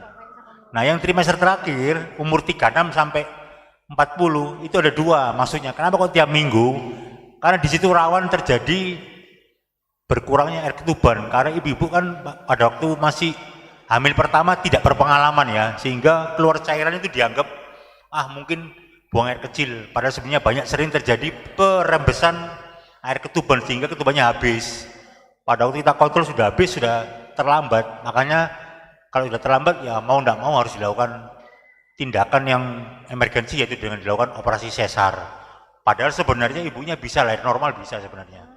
Makanya kenapa kok pada waktu mau melahirkan 1 bulan menjelang persalinan harus dilakukan pemeriksaan setiap 1 minggu sekali. Jadi dari situ semua rangkaiannya mulai dari 0 sampai 9 bulan 10 hari, di situ banyak informasi nanti Bu. Apakah bayi ini kurang gizi, atau bayi ini terlalu besar, atau bayi ini terlalu banyak air ketubannya, itu semua ada informasinya. Semisal pada usia 7 bulan, perbandingan antara bayi sama air ketubannya ternyata banyak air ketubannya.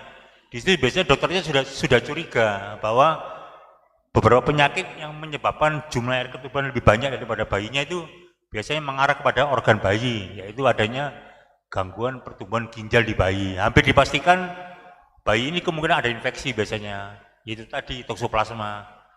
Makanya lahirnya biasanya setelah lahir, ya jangan kaget, banyak yang tidak lengkap. Kadang-kadang tangannya tinggal 2 aja, ginjalnya tidak ada, atau anusnya tempat buang air besarnya buntu. Itu sering begitu akhirnya. Biasanya kita sudah tahu. Nah itu sebenarnya bisa dicegah pada masa awal di bawah 28 minggu. Slide berikutnya. Nah ini saya bikinkan bagan yang biar bisa mudah dimengerti bahwa pada waktu janin ini ada 4 kriteria, yaitu normal, kemudian low weight to height, jadi istilahnya berat badannya itu rendah tapi bayinya panjangnya normal tapi berat badannya rendah, itu bayi kurus ya. Kemudian ada bayi yang mengenai stunting, di mana dia itu dibanding dengan umur kehamilan selama kita periksa ternyata berat badannya lebih rendah. Misal ya, umur 7 bulan rata-rata berat bayi itu 1 kilo, tapi kita ukur perbandingan antara lingkar kepalanya sama perutnya cuma 500, berarti dia masuk kriteria stunting. Jadi gizi yang dari ibunya tidak masuk ke bayinya, berarti ada sesuatu. Jadi kita periksa biasanya dari ari-arinya, plasentanya, apakah plasentanya bagus atau memang jelek gitu. Terus yang keempat, ini underweight, jadi bayinya lebih kecil, tidak sebanding dengan umur kehamilan juga. Ini hampir mirip dengan stunting. Bedanya kalau yang stunting bayinya kecil, memang kecil, ukuran sama berat badan sama panjangnya sama tapi kecil, tidak sesuai dengan umur kehamilan. Tapi kalau yang terakhir underweight, ini panjangnya normal tapi beratnya lebih kecil lagi gitu. Jadi yang bermasalah 3 yang sebelah kanan. Slide berikutnya.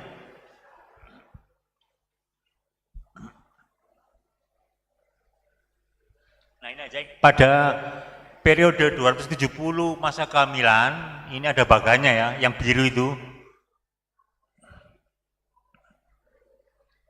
Nah yang biru, yang gambar biru itu mulai dari dia berbentuk sebuah bakal janin, akhirnya pada usia 6 bulan mulai tumbuh-tumbuh sampai 2 tahun. Jadi yang normal begini perkembangannya. Mohon dikecilin gambarnya. Nah, jadi pada pemeriksaan selama kehamilan itu minimal 6 kali. Biasanya ini pada ibu-ibu di desa atau yang kesulitan untuk menjangkau fasilitas kesehatan. Yang pertama, yang kedua bisa juga karena kondisi saat ini, yaitu adanya BPJS. Jadi mau tidak mau minimal segini. Jadi minimal itu ada 6 kali. Jadi 2 kali pada trimester 1, 1 kali pada trimester 2, 3 kali pada trimester 3. Artinya pada usia 7 bulan itu minimal 2 kali, kalau bisa ya Bu ya. Karena untuk mengetahui perkembangan bayinya, beratnya maupun jumlah ketubannya. Kalau pada usia 7 bulan sampai 8 bulan setengah, ini cuma 1 kali, tidak apa-apa. Nah yang penting tadi, sebulan menjelang persalinan minimal seminggu sekali, minimal. Ya kalau lebih baik ya 4 kali berarti.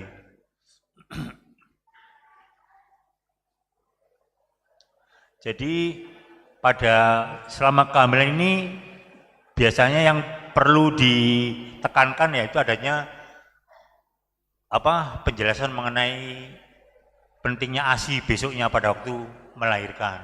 Jadi istilahnya ASI ini merupakan suatu hal yang sangat penting sekali karena ASI mengandung semua komponen yang dibutuhkan oleh bayi tadi. Tidak perlu beli, murah, dan juga pasti steril, sehat. Tidak perlu dipersiapkan lah pokoknya. Jadi ASI ini biasanya kita berikan minimal 6 bulan, kita sebut ASI eksklusif, jadi 6 bulan pertama. Kalau ASI terus, ibunya tidak perlu pakai KB, itu merupakan KB alami, tidak apa-apa, tidak akan hamil kalau menyusui secara aktif. Setelah itu baru KB. Slide berikutnya.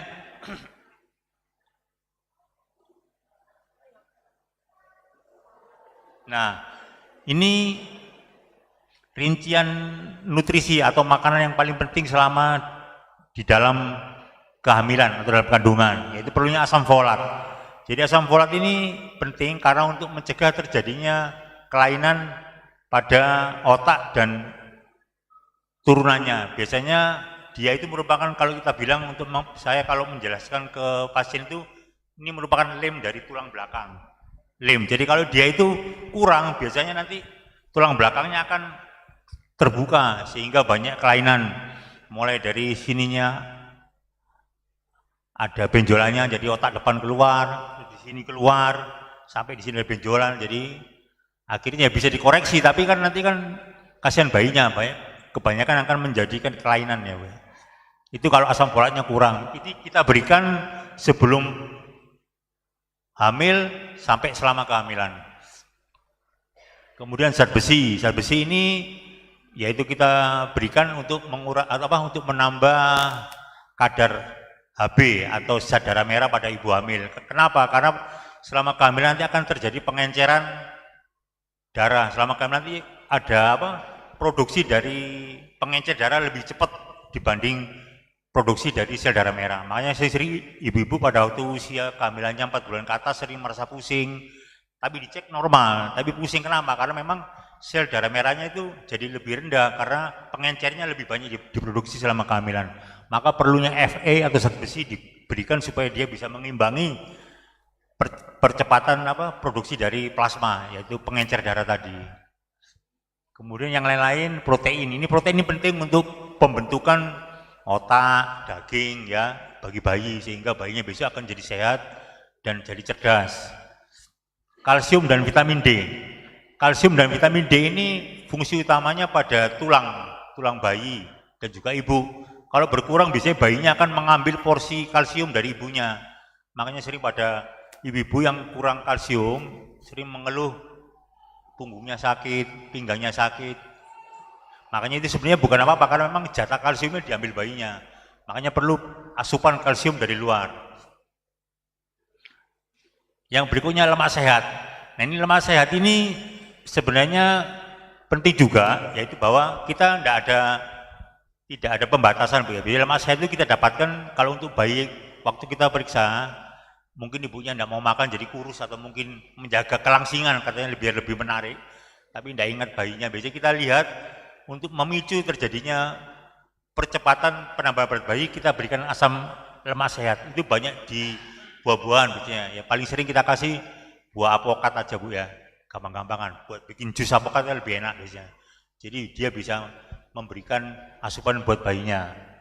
Kemudian yodium ini bisa kita ambil dari garam ya, ini pentingnya pada ibunya. Kemudian vitamin B kompleks dan vitamin C ini untuk daya tahan ibunya, biar ibunya tidak gampang sakit, misalnya gampang batuk, gampang flu, dan lain-lain. Slide berikutnya.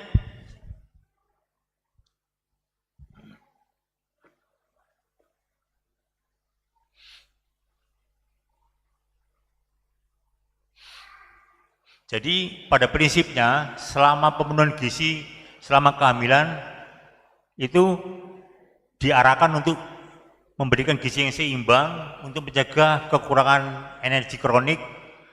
Jadi apabila terjadi gangguan pada waktu melakukan penambahan ini, misalnya makannya tidak bisa banyak atau gampang kenyang, itu ada triknya, yaitu dengan pemberiannya sedikit tapi sering. Jadi istilahnya misal tidak bisa makan nasi banyak-banyak, kita ganti bisa pakai mungkin pakai pangsit atau pakai siomay yang ada karbohidratnya, ada proteinnya sedikit. Yang penting tidak dikurangi jumlah karbohidratnya biar nggak gampang pingsan ibunya. Kemudian ada suplemen tambahan, jadi suplemen mungkin bisa dari buah atau dari yang lain-lain, misal dari vitamin-vitamin yang dijual boleh, kayak vitamin B kompleks tadi. Slide berikutnya.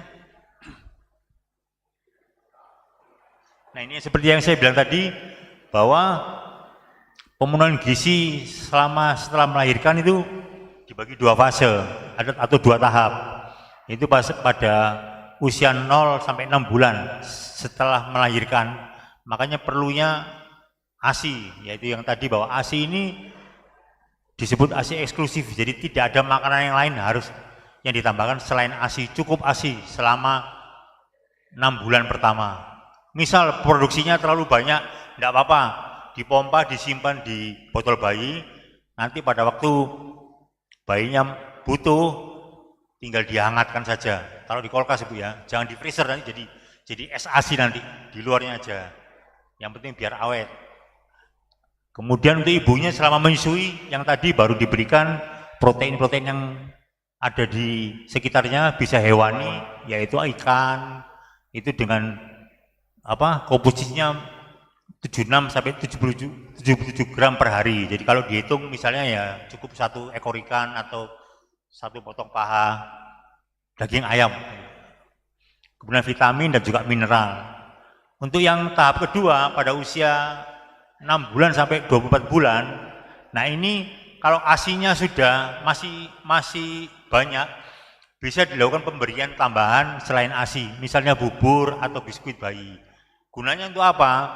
Satu, untuk melatih, pada waktu itu kan bayi sudah mulai tumbuh gigi Bu ya, jadi dia biar tidak merasa tersiksa harus ada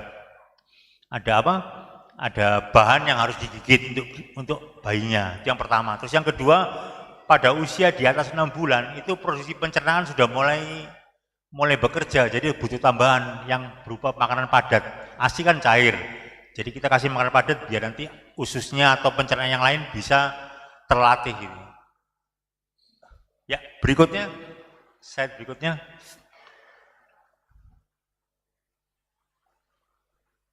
Nah ini ada komplikasi yang terjadi atau kesulitan yang terjadi pada 1000 hari pertama kehidupan.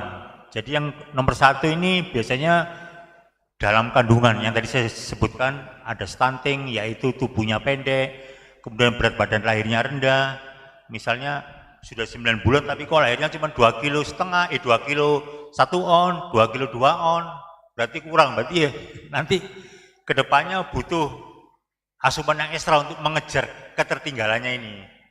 Terus yang kedua, kalau selama kehamilan ibunya suka makanan manis atau makan yang mengandung kalori tinggi, yang mengandung minyak atau lemak, biasanya bayinya besar. Kalau dulu bayi besar kan dianggap lucu ya, sehat, menyenangkan. Tapi sekarang enggak, bahwa itu nanti dengan bayinya besar, misalnya di atas 4 kilo lahirnya, itu berpotensi kalau enggak dijaga asupannya, berpotensi menjadi diabetes bagi bayi tersebut.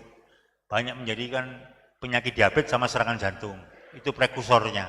Kalau dulu mungkin lucu dianggap sehat, sekarang enggak, sudah bergeser penilaiannya. Kemudian yang nomor 2, komplikasi perkembangan otak dan kognitif. Nah ini memang kalau dari awalnya sudah gizinya kurang, emang sulit Pak ya. Jadi itu pada waktu melahirkan kita mengajarinya untuk merangsang otaknya itu lebih sulit dibanding kalau bayinya itu lahirnya sudah sangat sehat, itu ada ukurannya nanti. Yang ketiga, komplikasinya imunitas dan infeksi. Nah ini pada bayi yang berat lahirnya di bawah 2,5 kilo pada usia kehamilan 9 bulan, itu banyak sekali kegagalan atau penurunan fungsi yang tidak kita harapkan. Yang paling sering bayinya itu gampang sakit, jadi kena AC sedikit atau kena hawa dingin, gampang terjadi biru bayinya, berarti dia itu kekebalannya menurun ya, gampang sakit istilahnya. Makanya itu sebenarnya bisa dipersiapkan selama kehamilan tadi.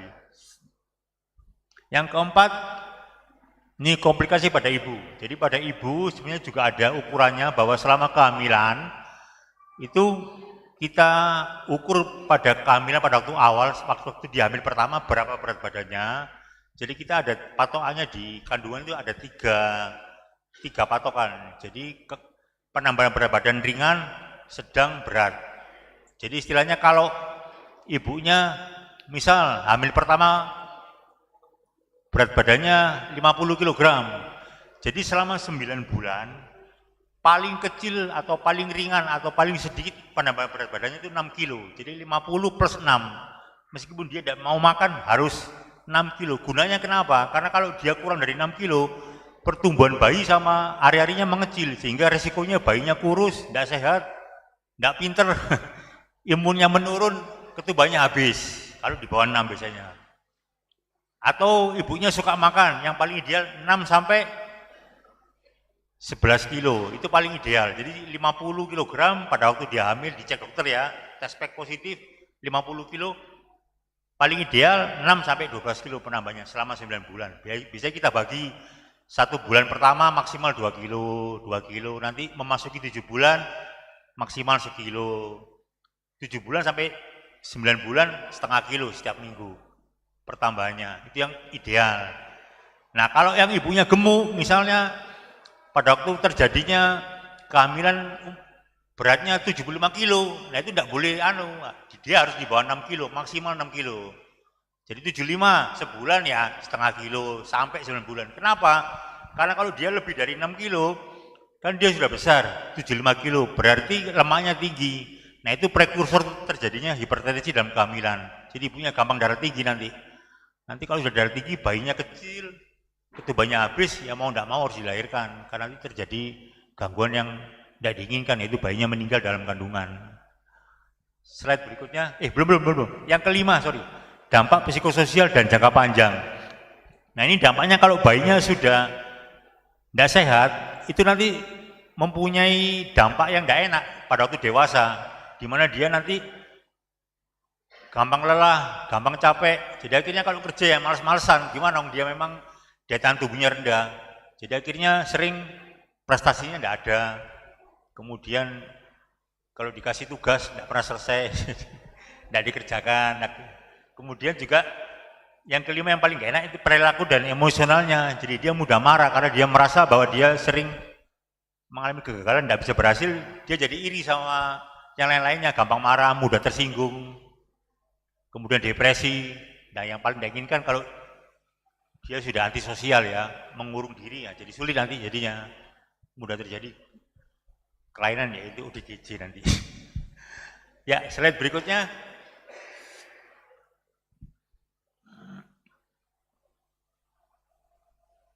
Jadi yang penting diingat bahwa pada 1000 hari pertama kehidupan, itu yang paling penting memang pada usia dalam 2 tahun pertama, itu menyebabkan kerusakan yang tidak dapat diperbaiki. Jadi dalam kandungan kalau sudah 2 tahun terjadi kerusakan yang tadi, misalnya kekurangan asam folat, kemudian terjadi kelainan pada otaknya atau yang lain, itu sudah tidak bisa dikonstruksi atau tidak bisa diperbaiki lagi. Kalau dia kena otak yang depan gini ya memang IQ-nya rendah jadinya.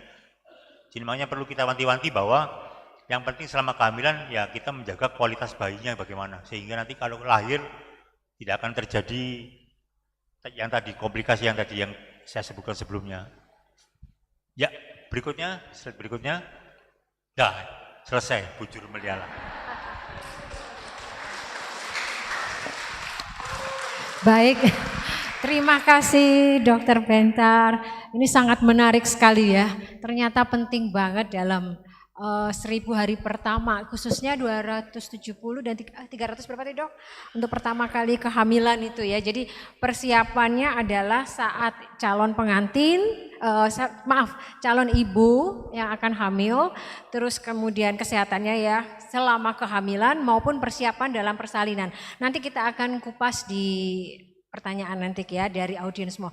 Selanjutnya mungkin Bang silahkan dari Dokter Amor spesialis anak, Bapak Ariel ini beliau juga spesialis anak yang top, jadi beliau akan berbagi kepada kita semua bagaimana perkembangan anak saat sudah melihat dunia. Gitu ya Bang ya, dari baby sampai nanti pada usia-usia emas. Silakan, terima kasih. Ya, shalom sebelumnya, terima kasih atas kesempatan pada kami untuk di acara program Moria, yaitu tentang seminar kesehatan, di mana ini tentang 1000 hari pertama. Mungkin slide-nya bisa ditampilkan.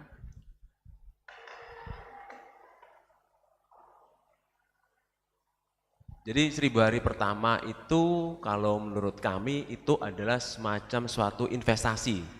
Jadi ketika kita mungkin Permata sudah pernah melihat tentang investasi. Investasi ketika seorang mau memasuki investasi, pasti yang ditanyakan dulu apa sih keuntungan ketika dia ikut investasi itu. Terus kemudian dijelaskan sama si pemberi pemberi seminar misalkan itu, oh kalau misalkan ikut investasi ini keuntungan yang diambil tuh ini dan ini. Tapi slide-nya belum? Oh ya, oke. Jadi oleh karena itu kami mengangkat 1000 hari pertama ini adalah suatu investasi kehidupan manusia sampai dia nanti akan memasuki usia zaitun.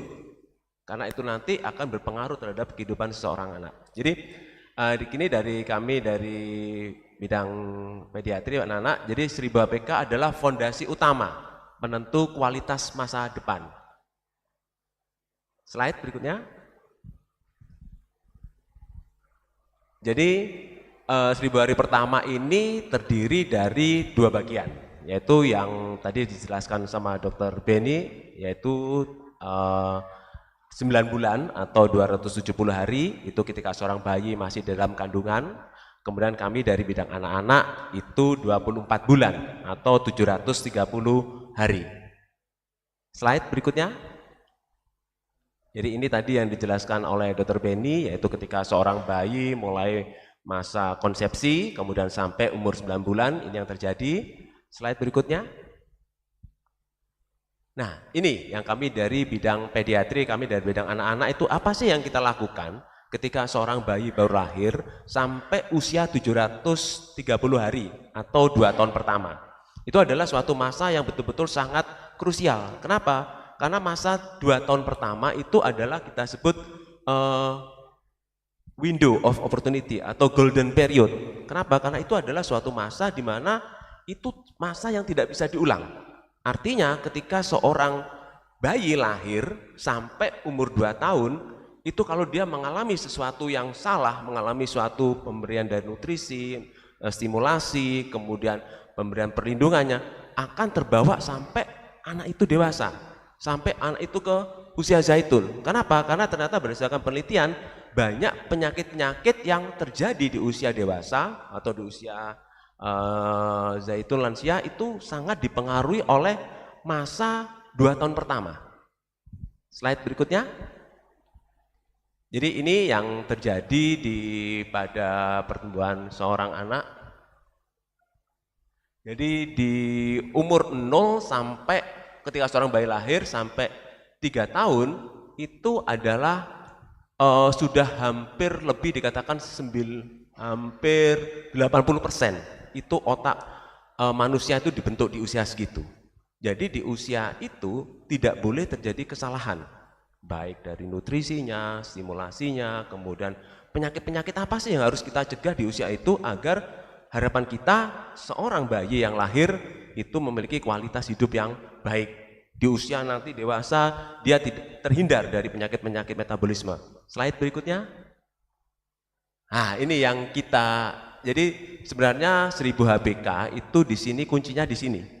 Adalah apa yang kita lakukan, apa yang kita buat agar akson atau jadi kalau kita lihat di gambar yang newborn, jadi kalau seorang bayi baru lahir, kira-kira gambaran otaknya itu seperti gambar yang paling sebelah kanan. Jadi itu otak bayi itu yang baru lahir itu sudah terbentuk sel-sel sel-sel otaknya, sel-sel aksonnya, tapi dia belum terhubung. Jadi jadi kalau kita bayangkan ada pembangkit listrik, itu ada trafo ya, yang gede itu, tapi antara trafo satu dengan trafo yang lain itu belum terbentuk kabelnya. Jadi kira-kira itu yang terjadi pada seorang bayi newborn lahir. Kemudian 1 bulan pertama sudah mulai terbentuk itu kabel-kabelnya. Kemudian umur 9 bulan sampai umur 2 tahun, nah ini kalau kita lihat semakin ruwet kabel yang terbentuk, artinya anak ini harapannya akan semakin cerdas. Otomatis kalau anak ini semakin cerdas, semakin pinter, otomatis dia akan bisa menghadapi kehidupan ke depannya. Jadi ini yang kita lakukan di 1000 hari pertama, yaitu membentuk di 2 tahun pertama, kita buat bagaimana sih caranya kita bikin agar anak itu antara akson, kemudian neurotransmitter dan kabel-kabelnya terbentuk seperti umur 2 tahun pertama. Slide berikutnya. Nah ini, jadi kalau kita lihat pertumbuhan seorang bayi, itu terdiri dari ada beberapa indera yang berkembang. Jadi kalau kita lihat dari slide ini, jadi yang pertama paling berkembang itu adalah sensory pathway, yaitu vision dan hearing. Makanya tadi dikatakan dari awal bahwa kenapa sih kok pada seorang bayi baru lahir kita kenal IMD ya, mungkin IMD inisiasi menyusui dini. Ketika seorang bayi baru lahir itu harus menyusui.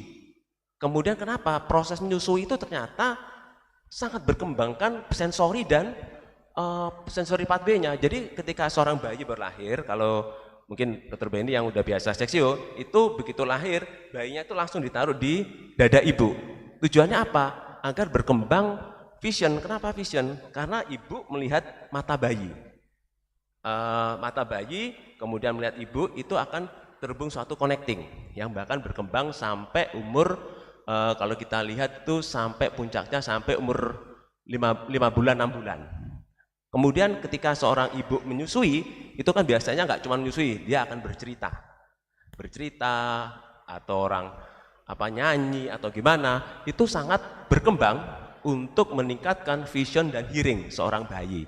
Makanya IMD menyusui pada seorang bayi itu sangat-sangat penting, karena dia bukan hanya nutrisinya aja. Jadi kalau kita lihat tadi dari slide yang Dr. Benny berikan, bahwa ketika seorang bayi sampai umur 0 sampai 6 bulan, itu ASI itu sudah sangat lengkap. Sebenarnya tanpa perlu tambahan sudah cukup.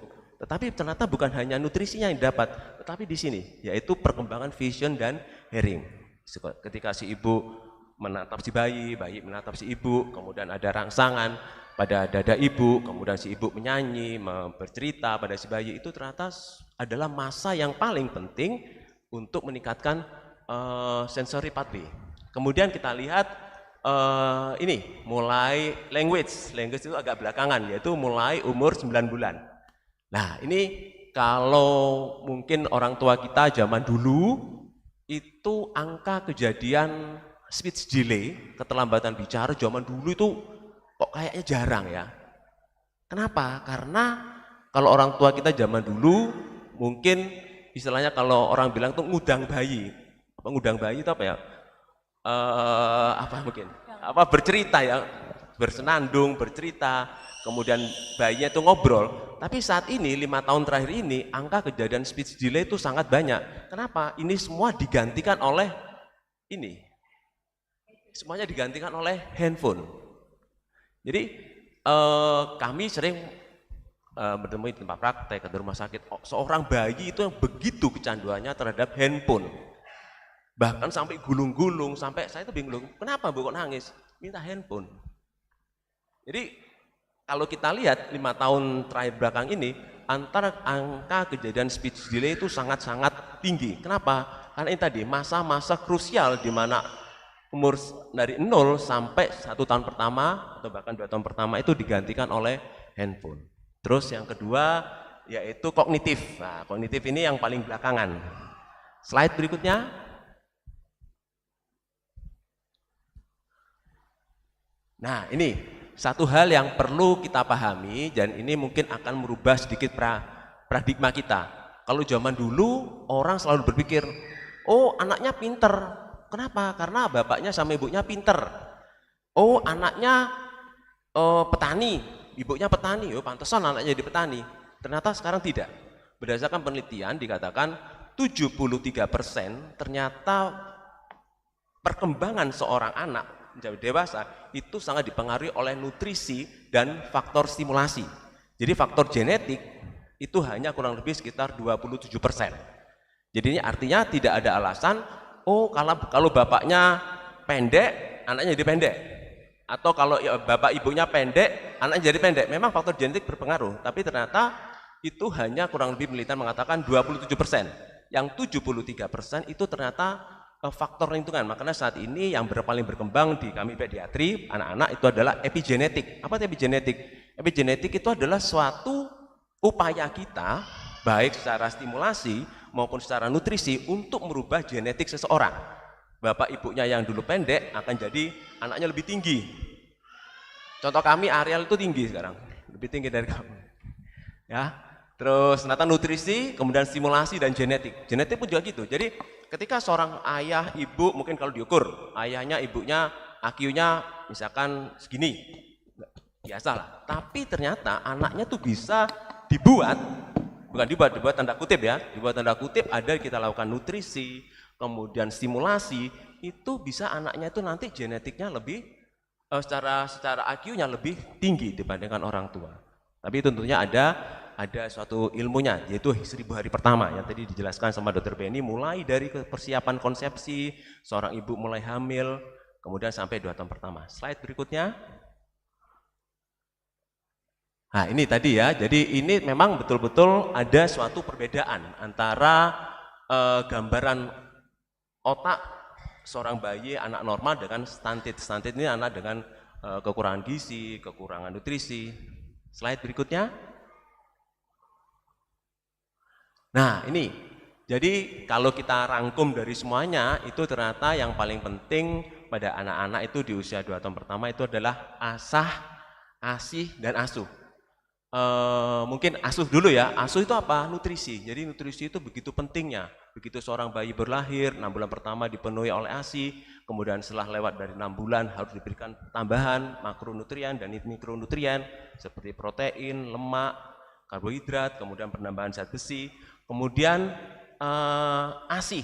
Nah, ini mungkin saya sedikit cerita tentang beberapa yang saya alami di Jombang ya, kami di Jombang ya.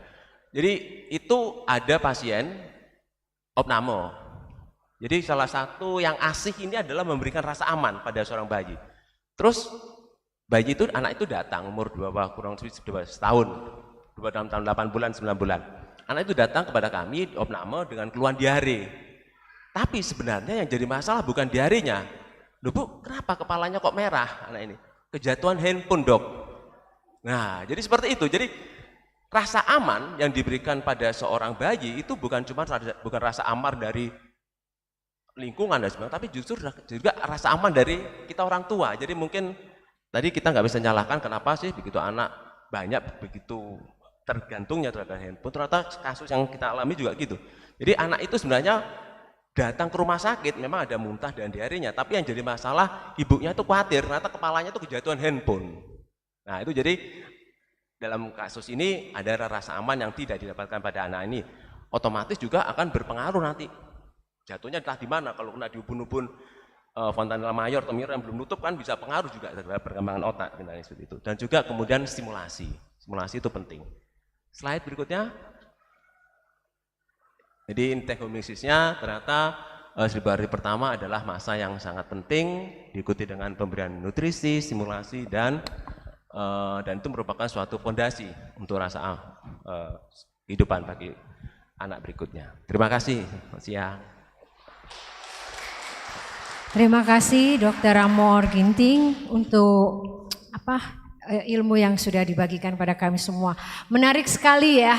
Kalau saya melihatnya ternyata memang dari dalam kandungan, persiapan dan semuanya, nutrisi apa semua itu sangat penting sampai pada setelah kelahiran. Jadi pada saat mulai bayi melihat dunia sampai dia tumbuh kembangnya 2 tahun pertama khususnya ya dok ya, itu sangat penting. Dan tentunya tidak hanya itu ya, karena ini akan mempengaruhi masa depan anak tersebut ya. Baik, mungkin dari sini bagaimana kita akan memulai ini ya dok ya, tanya jawab ya, diskusi ya, santai aja. Ada hadiah kah Ketua Moria? Ada hadiah, nah kira-kira berapa rahasia ya masih ya. Jadi silahkan kepada Senina Moria dan mungkin yang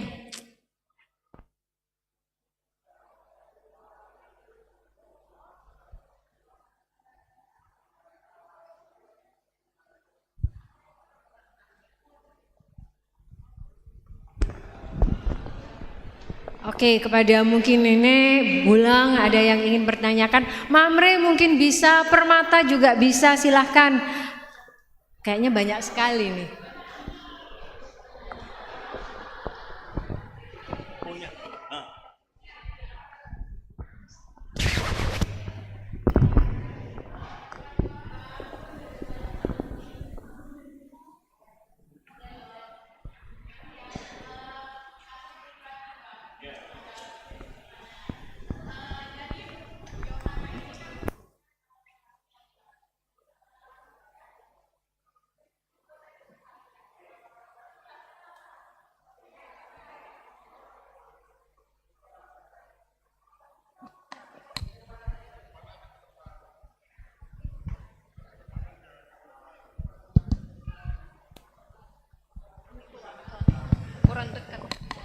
Cek. Cek. Oh, sudah kedengeran. Ya, mau. Oke, mau bertanya Bang, kasus pribadi, Yohana umurnya 1 tahun 5 bulan, mumpung belum lewat 1000 hari pertamanya Bang. Jadi, terkait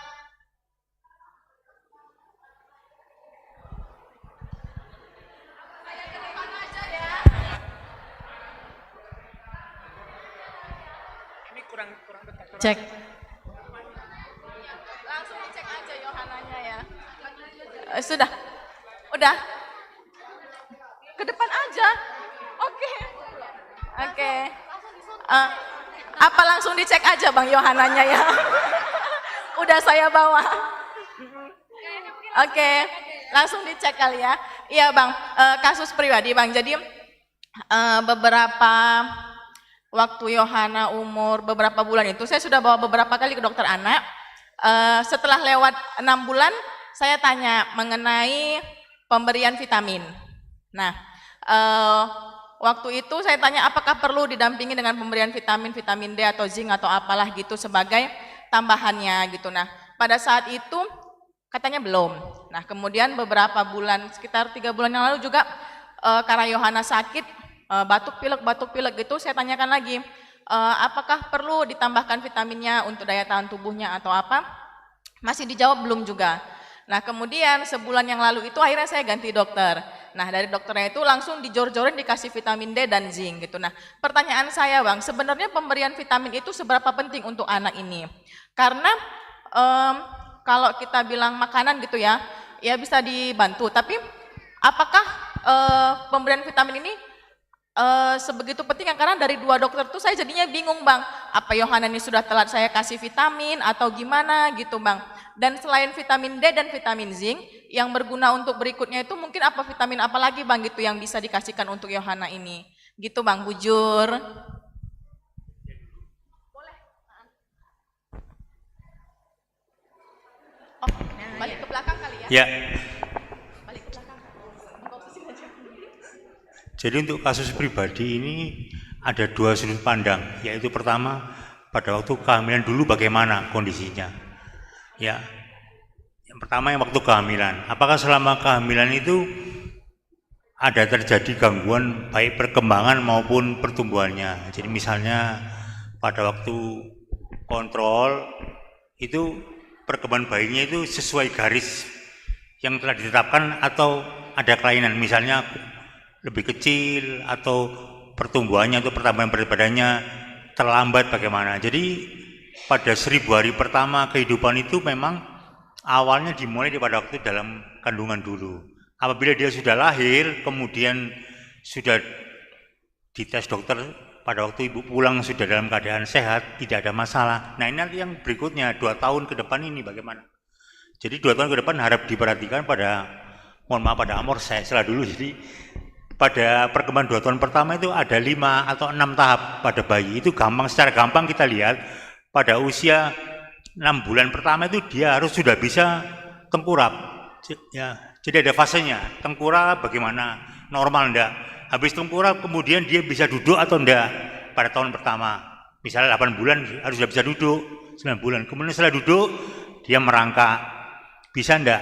Nah, itu harus sesuai. Kemudian habis merangkak dia bisa berjalan pada usia 1,5 tahun. Baru 2 tahun dia bisa lompat-lompat, lari-lari, itu yang normal. Jadi selama itu bisa enggak ini sesuai enggak dengan itu, bisa dikonsultasikan dengan dokter anak. Nah, nanti bahwa pemberian vitamin atau enggaknya menurut dokter anaknya bagaimana. Jadi yang paling gampang begitu ya. Kita lihat dulu setelah dia ASI usia 6 bulan kan, kemudian 8 bulan harus sudah bisa tengkurap karena itu sudah motoriknya sudah harus jalan. Ya, jadi kalau enggak bisa ya harus dibantu dirangsang begitu. Baru dari tengkurap, duduk, kemudian berjalan, baru lompat-lompat itu sudah normal. Selebihnya rekan saya Dr. Amor.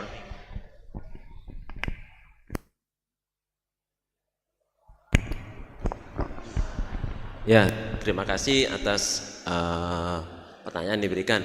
Jadi sebenarnya saat ini kalau untuk ibu-ibu muda yang saya tangkap itu begitu kuatnya the power of medsos. Nah, jadi sekarang ini kalau kita lihat di TikTok itu hampir semua pasien saya itu selalu mengkonsumsi vitamin D, vitamin zinc, kemudian Fe. Loh, Ibu dari mana kok tahu ini? Dan itu hampir 90% dari TikTok. Nah, pertama yang perlu kita luruskan, problem si kecil ini apa sih? Problem si kecil ini kan batuk pilek tadi dikatakan. Nah, pertama batuk pilek itu harus kita cari penyebabnya apa. Prinsipnya secara garis besar batuk pilek itu penyebabnya dua, bisa karena infeksi atau karena alergi. Itu jadi harus kita pahami dulu masalah kita itu apa, jadi bukan cari solusi dulu. Nah, masalahnya kalau misalkan anak itu ternyata penyebab infeksi, kalau infeksi tanda-tanda infeksinya ada enggak? Kalau misalkan ada tanda-tanda infeksi, kita obati infeksinya. Atau kalau nggak ada tanda infeksi, nggak ada demam, anaknya ceria, baik, ketawa-ketawa, berarti kemungkinan alergi. Nah, kalau alergi, apa yang kita jadi masalah? Kita cari sumber alerginya apa, itu kita selesaikan. Biasanya kalau kita cari alerginya apa, kita hindari, karena terapi alergi saat ini yang paling penting adalah eliminasi alergi. Biasanya masalahnya akan selesai. Nah, kemudian untuk masalah tadi yang ditanyakan, apakah perlu nggak sih vitamin zinc yang di TikTok tuh yang paling banyak itu zinc, Fe, dan kemudian zat besi. Ya, jadi 3 itu yang jadi masalah. Nah, pertama pemberian vitamin ini harus kita buktikan bahwa memang ada nggak indikasi. Tentunya paling ideal yaitu dilakukan pemeriksaan laboratorium, tapi kan nggak semua kita lab anak-anak, biayanya mahal, kemudian sakit. Nah, kemudian yang paling gampang kita lihat aja dari buku KMS. Anak ini ada nggak gangguan pada berat badannya? Kalau misalkan berat badannya sesuai dengan KMS, tidak perlu pemberian vitamin itu. Kenapa? Karena sebenarnya semua vitamin itu terdapat di dalam susu, kemudian protein hewani di dalam telur, kemudian ikan, kemudian daging, kemudian kebutuhan akan zat besi itu ada di dalam sayur. Kenapa? Itu semua kalau berat badannya cukup, makannya sudah bervariasi, tidak perlu. Karena satu hal yang perlu dijadikan catatan, ibu-ibu ini lupa bahwa pemberian vitamin itu juga ada efek samping. Contoh zat besi, zinc itu sering bikin mual. Justru anak-anak setelah dikasih itu kok pinginnya tambah mau makan, pinginnya secara teori bisa bikin daya tahan tubuh, tapi kok setelah dikasih vitamin ini kok tambah gak mau makan ya, karena efek sampingnya ternyata obat-obat itu adalah bikin mual. Jadi menurut saya yang jadi problem batuk pileknya harus dicari penyebabnya apa. Itu. Terima kasih. Terima kasih. Ya, terima kasih ya dok. Cuman gini dok, ada sedikit untuk ibu-ibu ini kan biasanya kalau lihat anaknya gendut itu kan rasanya kayaknya sehat. Ya, kan mungkin wah ini kok lucunya gemuk, kayaknya bergizi sekali gitu.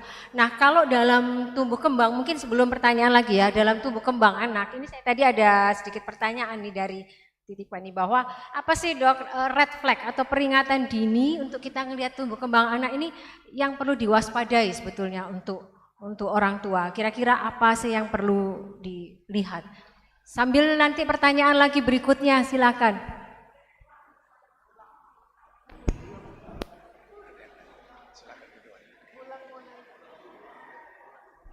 Iya nggak apa-apa, langsung dijawab. Jadi ini sebenarnya permasalahan itu memang yang paling penting itu adalah kapan kita melihat red flag, kapan kita melihat bendera merah, kapan kita melihat anak ini perlu nggak sih ada intervensi, apakah intervensi secara stimulasi, apakah perlu intervensi secara gizi. Jadi paling gampang kita semua ibu-ibu muda, ibu-ibu pasti punya KMS.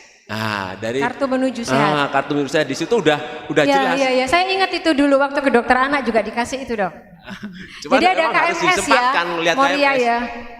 Jadi apakah yang pink, buku pink itu? Iya. Jadi apa ada di dalam range pertumbuhan yang normal, kurang atau berlebih? Begitu, ya benar ya. Ini saya sekian puluh tahun yang lalu ini. Baik, ini ada pertanyaan ya dok, terima kasih. Ya, selamat siang. Pengalaman pribadi, saya mau bertanya untuk Dr. Benny dan Dr. Ariel. Pertama, Silahkan, Ibu. saya pasien preeklamsi. Jadi tahun 2022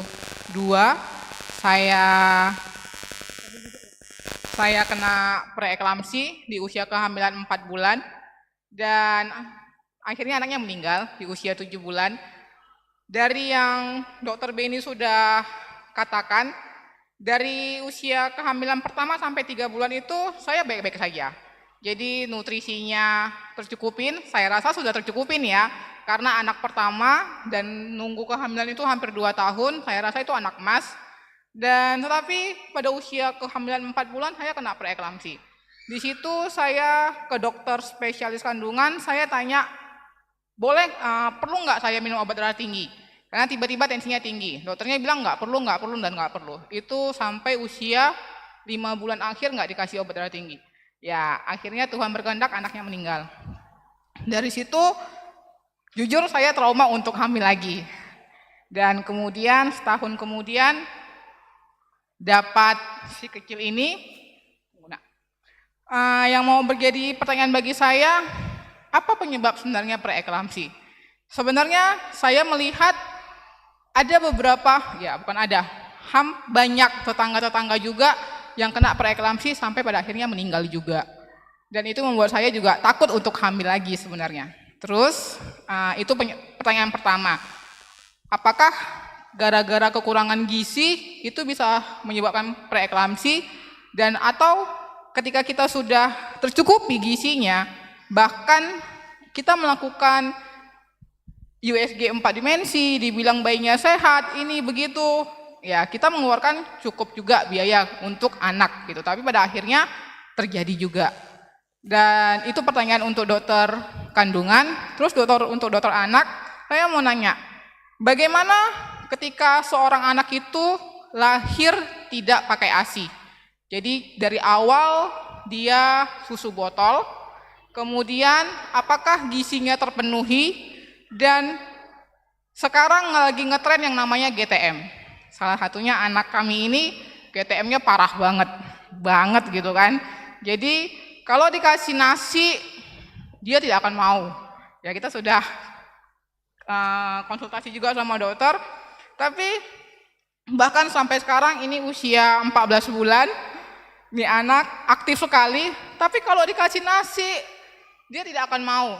Tapi kalau misalnya dikasih sayur, ya dia masih mau lah ya, kayak brokoli rebus, wortel rebus. Tapi kalau udah dikasih nasi itu tidak akan mau. Tapi kalau dikasih roti, dikasih jajan, itu nomor 1 gitu kan.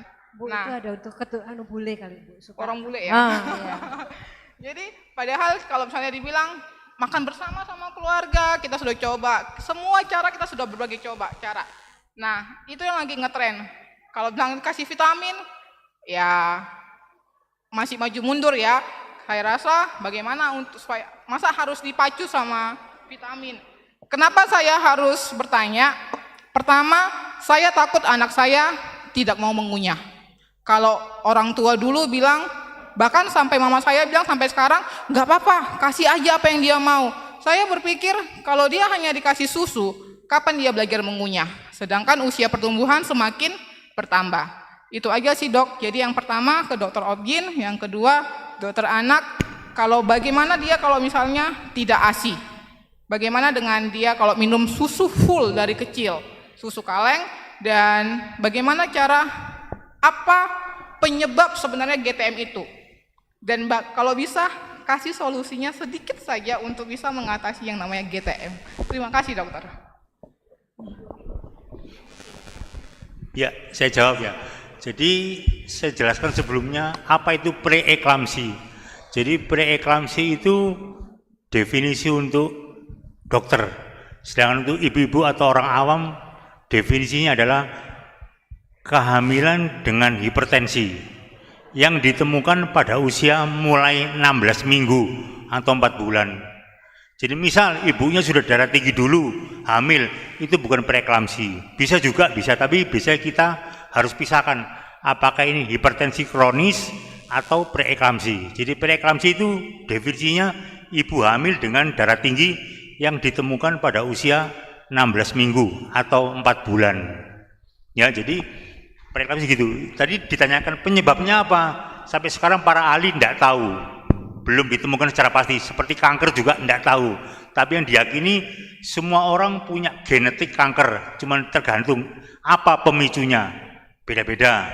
Misalnya, Yun Sewu, minta maaf, Ibu si A suka makan berlemak, lu kok timbul mium, sedangkan ini makan lemak kok enggak, berarti pemicunya beda. Yang ini suka lemak, ini mungkin suka yang lain, misal hewan-hewan kayak jeroan bisa juga, jadi beda. Jadi dulu sekarang diyakini semua orang punya genetik preeklampsi. Jadi kemudian setelah diteliti, memang betul preeklampsi itu sering timbul pada pada ibu yang kekurangan gizi.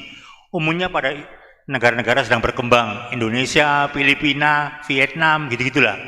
Kalau pada orang-orang luar negeri sudah mulai SMA gizinya sudah bagus, ya. Jadi kebanyakan rasio atau keterjadian preeklampsi itu rendah pada ibu-ibu yang di Eropa, Australia gitu rendah. Kalau di Asia, apalagi Asia yang terbelakang, sering timbul preeklampsi. Memang diyakini ada hubungannya dengan gizi ibu sebelum hamil. Kemudian teori yang terbaru bahwa preeklampsi itu terjadi karena apa? Karena pada waktu terjadi kehamilan usia 16 minggu itu plasenta atau ari-ari itu menancapnya pada dinding rahim itu kurang dalam. Jadi biasanya kalau yang bagus itu sampai perbatasan antara lapisan rahim paling dalam itu kan ada 3 lapisan Bu ya. Lapisan dalam, tengah, luar itu rahim wanita. Jadi pada preeklampsi itu terjadi ari-ari ini tidak sampai tembus ke lapisan yang kedua. Jadi dia hanya di tengah-tengah lapisan pertama. Sehingga kemudian terjadi penyempitan pembuluh darah. Itulah akhirnya terjadi preeklampsi. Jadi memang komplikasinya preeklampsi banyak. Karena pembuluh darahnya kan mengecil sehingga hipertensi. Maka gizi ke bayinya kurang. Seringkali bayinya itu kecil seringkali ya. Jadi makanya kebanyakan biasanya kita cari penyebabnya.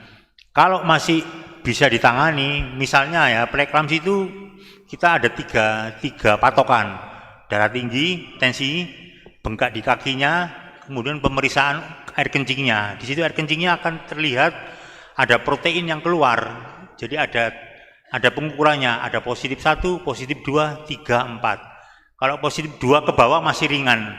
Biasanya kalau melihat kasusnya tadi kemungkinan tensinya tidak sampai di atas 150 ya, makanya dokternya tidak ngasih obat. Biasanya kalau tensinya di bawah 160/90 tidak dikasih obat hipertensi.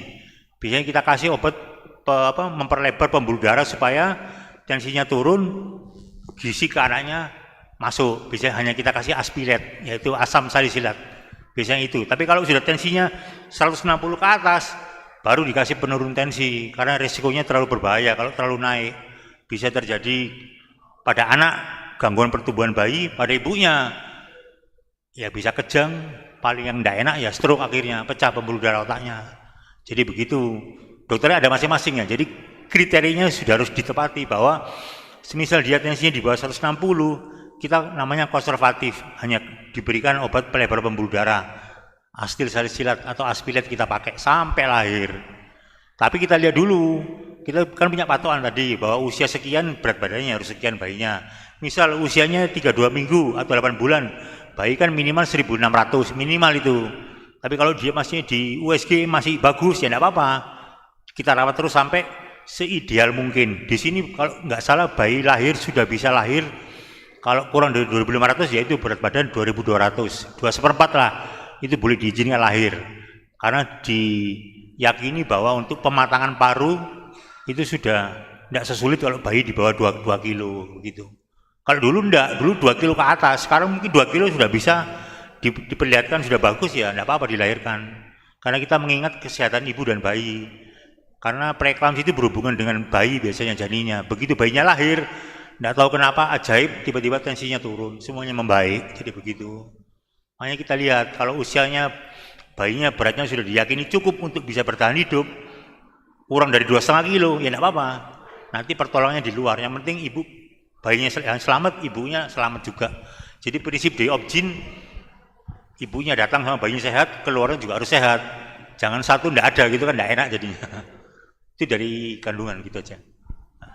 Keselamatan dan kesehatan ibu dan janin ya dok. Untuk dokter Amor sendiri?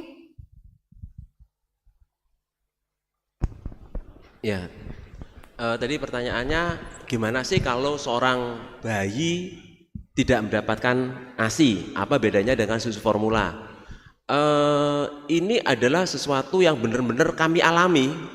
Jadi dulu anak kami yang pertama itu waktu kami masih kerja di HOS. Itu masih ada duit. Kami ASI sebagian dan masih formula. Tapi begitu anak kedua lahir, itu kami PPDS. Saya PPDS itu boleh katakan nggak ada duit. Jadi penyebab perbedaan yang sangat bermakna, ada penyebab bisa teknis maupun non teknis. Waktu itu Mama Arya nggak punya duit, akhirnya full ASI. Nah, itu bedanya. Yang pertama itu penyebab beda kantong pertama. Itu yang non teknis. Tapi secara teknis, memang tadi kalau kita lihat sebenarnya 6 bulan pertama kenapa sih kok ASI eksklusif? Karena di dalam ASI itu semua komponen yang dibutuhkan oleh seorang anak ada. Tetapi kalau dalam kondisi tertentu, misalkan seorang ibu memang tidak bisa menyusui, boleh diganti dengan susu formula. Tapi satu hal yang perlu dipahami, susu formula itu memang dibuat oleh para ahli untuk sebagai pengganti ASI. Artinya dia dibuat sedemikian rupa, ditetapkan oleh Kodex Alimentarius maupun RDA, itu memang betul-betul hampir sama dengan ASI. Jadi biasanya kalau ibu-ibu kalau memang nggak dapat ASI, kalau memang ASInya dalam kondisi memang betul-betul tidak bisa diberikan, memang harus kita tambah formula. Tetapi memang ada beberapa komponen penting yang jadi beda itu 2, yaitu sekretori imunoglobulin A dan probiotik. Jadi itu biasanya kita tambahkan. Jadi ketika seorang bayi memang full formula, biasa kita tambahkan dengan probiotik. Jadi untuk seperti mirip mungkin dengan ASI.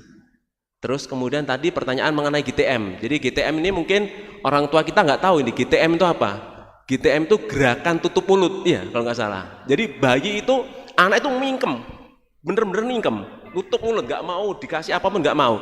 Tapi prinsipnya satu, kalau kita pada anak-anak, yang penting satu, tadi yang dibilang oleh moderator, pokoknya tidak ada red flag, tidak ada tanda yang perlu menjadi perhatian khusus. Pertama tentunya kita lihat kalau kita dari KMS, itu anak ini di umur segini udah bisa ini, berat badannya udah ini, nggak ada masalah. Kenapa? Kalau ketika seorang anak mulai umur 6 bulan sampai 2 tahun, itu memang mulai perkembangan fase oral. Dia berusaha mengeksploitasi rongga mulut. Salah satunya dengan umur segini sudah mulai ngemut, gitu. Ngemut, kemudian apa aja dimasukkan mulut, manifestasinya beda-beda. Ada juga manifestasinya tadi GTM, bener-bener dia mingkem, nggak membuka mulut. Itu sebenarnya sudah merupakan salah satu manifestasi bahwa anak ini berkembang. Nah, cuman mungkin ada yang bisa terbawa sampai 2 tahun, ngemut, masih GTM, sebenarnya itu tidak ada masalah. Berarti kalau saya ngomong ke pasien saya, berarti anak ibu ini pinter. Artinya dia, kenapa? Karena anak itu ketika sudah umur 8 bulan, itu egonya betul-betul berkembang. Kalau dia mau, kalau enggak. Boleh kita katakan memang, kalau kita lihat bayi itu memang berbeda-beda sama dengan kita orang dewasa. Memang karakteristiknya berbeda. Ada anak yang mudah, ada anak yang sulit. Jadi kalau memang tutup mulut enggak, benar-benar enggak mau. Tapi prinsipnya selama dia tidak ada gangguan pada proses pertumbuhan dan perkembangan nggak ada masalah. Kemudian nanti gimana? Takut kalau nanti umur segini dia nggak mau, pasti mau. Kenapa? Paling gampang caranya nanti kalau dia udah agak gedean, dia udah tahu rasa malu. Biasanya anak itu umur 2 tahun, 3 tahun udah tahu rasa malu. Kenalkan sama temannya. Temannya makan nasi, dia pasti mau makan nasi kok. Biasanya pasti itu aja. Jadi nggak usah khawatir. Selama tumbuh kembangnya baik, nggak ada masalah. Kira-kira itu. Makasih. Baik, terima kasih Dok. Makasih Ibu pertanyaannya. Jadi memang gerakan tutup mulut kadang-kadang orang tua ini sering salah asuhkan dengan dikasih gadget supaya nanti dia mau sambil lihat gadget terus makan. Nah itu yang mungkin mohon itu ya jadi perhatian ya. Kadang-kadang itu yang sering kali saya ngelihat juga sih sampai sekarang supaya anaknya mau makan dikasih gadget. Nah itu juga harus ada bagaimana teknik orang tua ini dia. Baik, ada mungkin pertanyaan lagi, silahkan. Terima kasih ya untuk Pak Dokter berdua. Ini pasti banyak pertanyaan nanti. Tadi kalau langsung dengan ibu bayi saya mau nanyakan untuk cucu. Yang pertama tadi kalau saya dengarkan dari Dokter Beni, ada tadi pernyataan kalau ASI jangan dimasukkan di dalam freezer gitu. Kebetulan ini ibunya bayi nggak gereja hari ini. Kalau cucu ke rumah itu biasanya dia bawa susu yang sudah beku gitu. Apakah itu mempengaruhi ya kandungan vitaminnya? Dia beku atau di freezer atau di kulkas biasa? Itu yang pertama. Yang kedua untuk Dokter Amor, kebetulan di rumah Kempu itu di depan itu ada warung yang hampir setiap hari kalau ada orang makan itu merokok gitu ya. Agak jauh sih. Biasanya sore-sore cucu kita ini bermain ke sana. Yang makan ini sebetulnya sudah tidak ada, yang merokok juga sudah tidak ada. Tapi apakah ini berpengaruh ke kesehatan bayi? Misalnya kalau selama merokok itu kan ada sisa-sisa di kursi rumah makan itu gitu. Itu aja sih dari saya, Bujur. Ya, jadi dijelaskan mengapa ASI tidak boleh ditaruh di freezer. Jadi ketentuannya ASI itu supaya tahan lama harus diberikan pada suhu 8-15 derajat. Kalau di freezer kan 0 derajat. Sehingga nanti kalau dibutuhkan pada bayi kan harus dicairkan dulu. Itu butuh pemanasan lebih ekstra dibanding kalau dia 8 derajat. Kalau 8 derajat kan hanya pakai air hangat sudah sesuai dengan suhu luar sehingga bisa langsung diberikan. Kalau jadi es gimana? Masa harus pakai air mendidih? Dan dengan air mendidih dengan suhu yang berbeda, kontras terlalu jauh, diyakini bisa merusak beberapa komponen di ASI tadi. Begitu penjelasannya.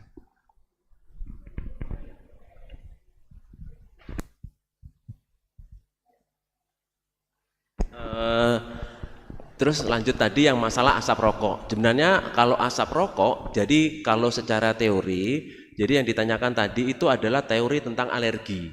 Jadi kalau mungkin Dr. Benny bisa menjelaskan, jadi sebenarnya kalau alergi itu bukan hanya, jadi alergi itu ada beberapa fase, ya, jadi ada beberapa fase, dan itu dimulai memang faktor genetik, dan yang kedua terjadi mulai dari paparan dalam kandungan. Jadi ketika seorang bayi, janin ya, ketika seorang janin, bapaknya merokok, itu sebenarnya sudah terjadi proses yang namanya desensitisasi. Apa itu? Dia mulai mengenal protein dari protein atau bahan yang menyebabkan tubuh itu bereaksi. Artinya meskipun si anak ini tidak dekat-dekat orang rokok, tapi kalau dia setiap hari terekspos dengan bau rokok, pasti akan terbentuk suatu antibodi kekebalan terhadap bahan itu, dan itu yang menyebabkan yang kita namakan alergi. Jadi alergi itu prinsipnya adalah reaksi yang berlebihan terhadap sesuatu yang, artinya kalau misalkan secara gampang anak ini kalau terekspos asap rokok memang dapat menyebabkan gangguan kesehatan, mudah batuk, terus kemudian flu dan lain sebagainya. Jadi memang seyogianya harus dihindari mulai dari janin dalam kandungan maupun anak bayi untuk terekspos dengan bahan-bahan yang menyebabkan timbulnya alergi. Kira-kira itu. Terima kasih.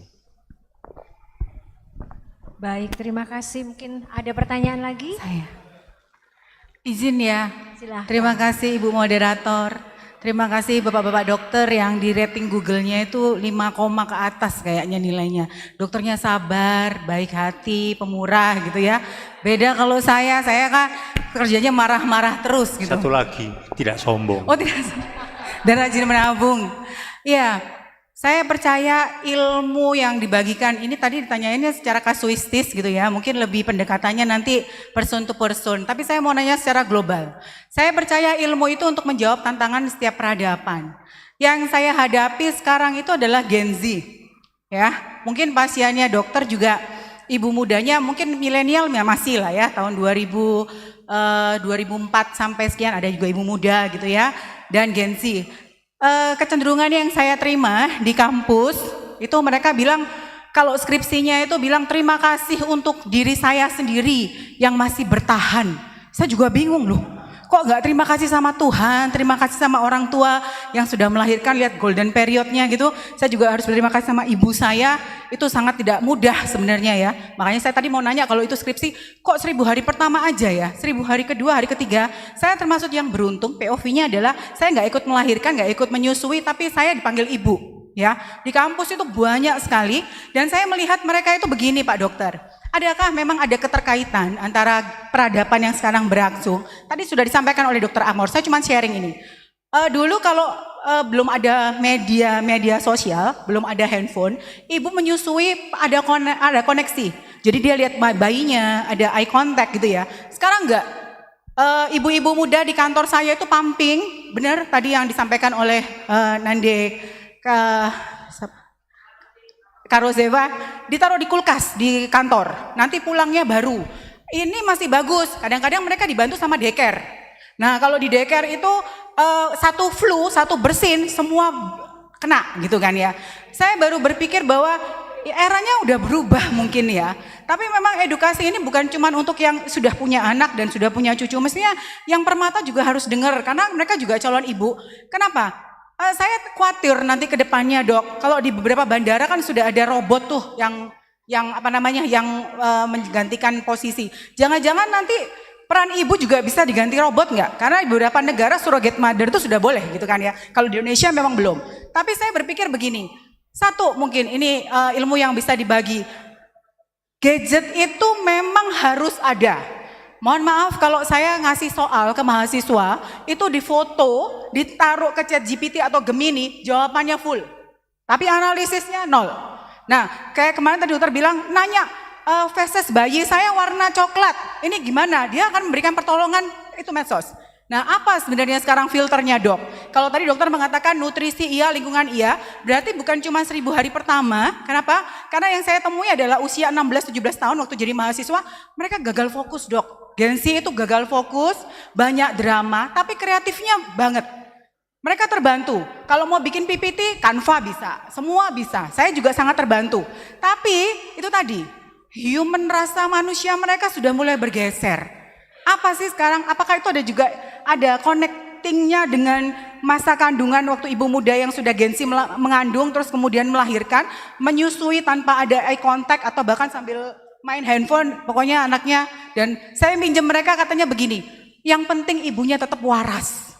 Nah ini kan bukan tanggung jawab ibu aja ya, ini kan tanggung jawab yang para ikut nyumbang ya, artinya bahwa bapaknya juga disadarkan bahwa mereka juga menjaga ibunya waras. Gitu ya, itu aja Dok. Cuma saya mau tanya, kenapa kok 1000 hari pertama saja? Padahal kalau pertumbuhan anak kan kita pengen lihat anaknya sampai sukses, itu bukan cuma 1000 hari pertama saja. Apa ada kaitannya kalau dia melewati golden period itu, anaknya kemudian akhirnya menjadi yang sekarang saya temui di jiwa mahasiswanya. Terima kasih Dokter, terima kasih Ibu Moderator. Terima kasih, wah pertanyaannya.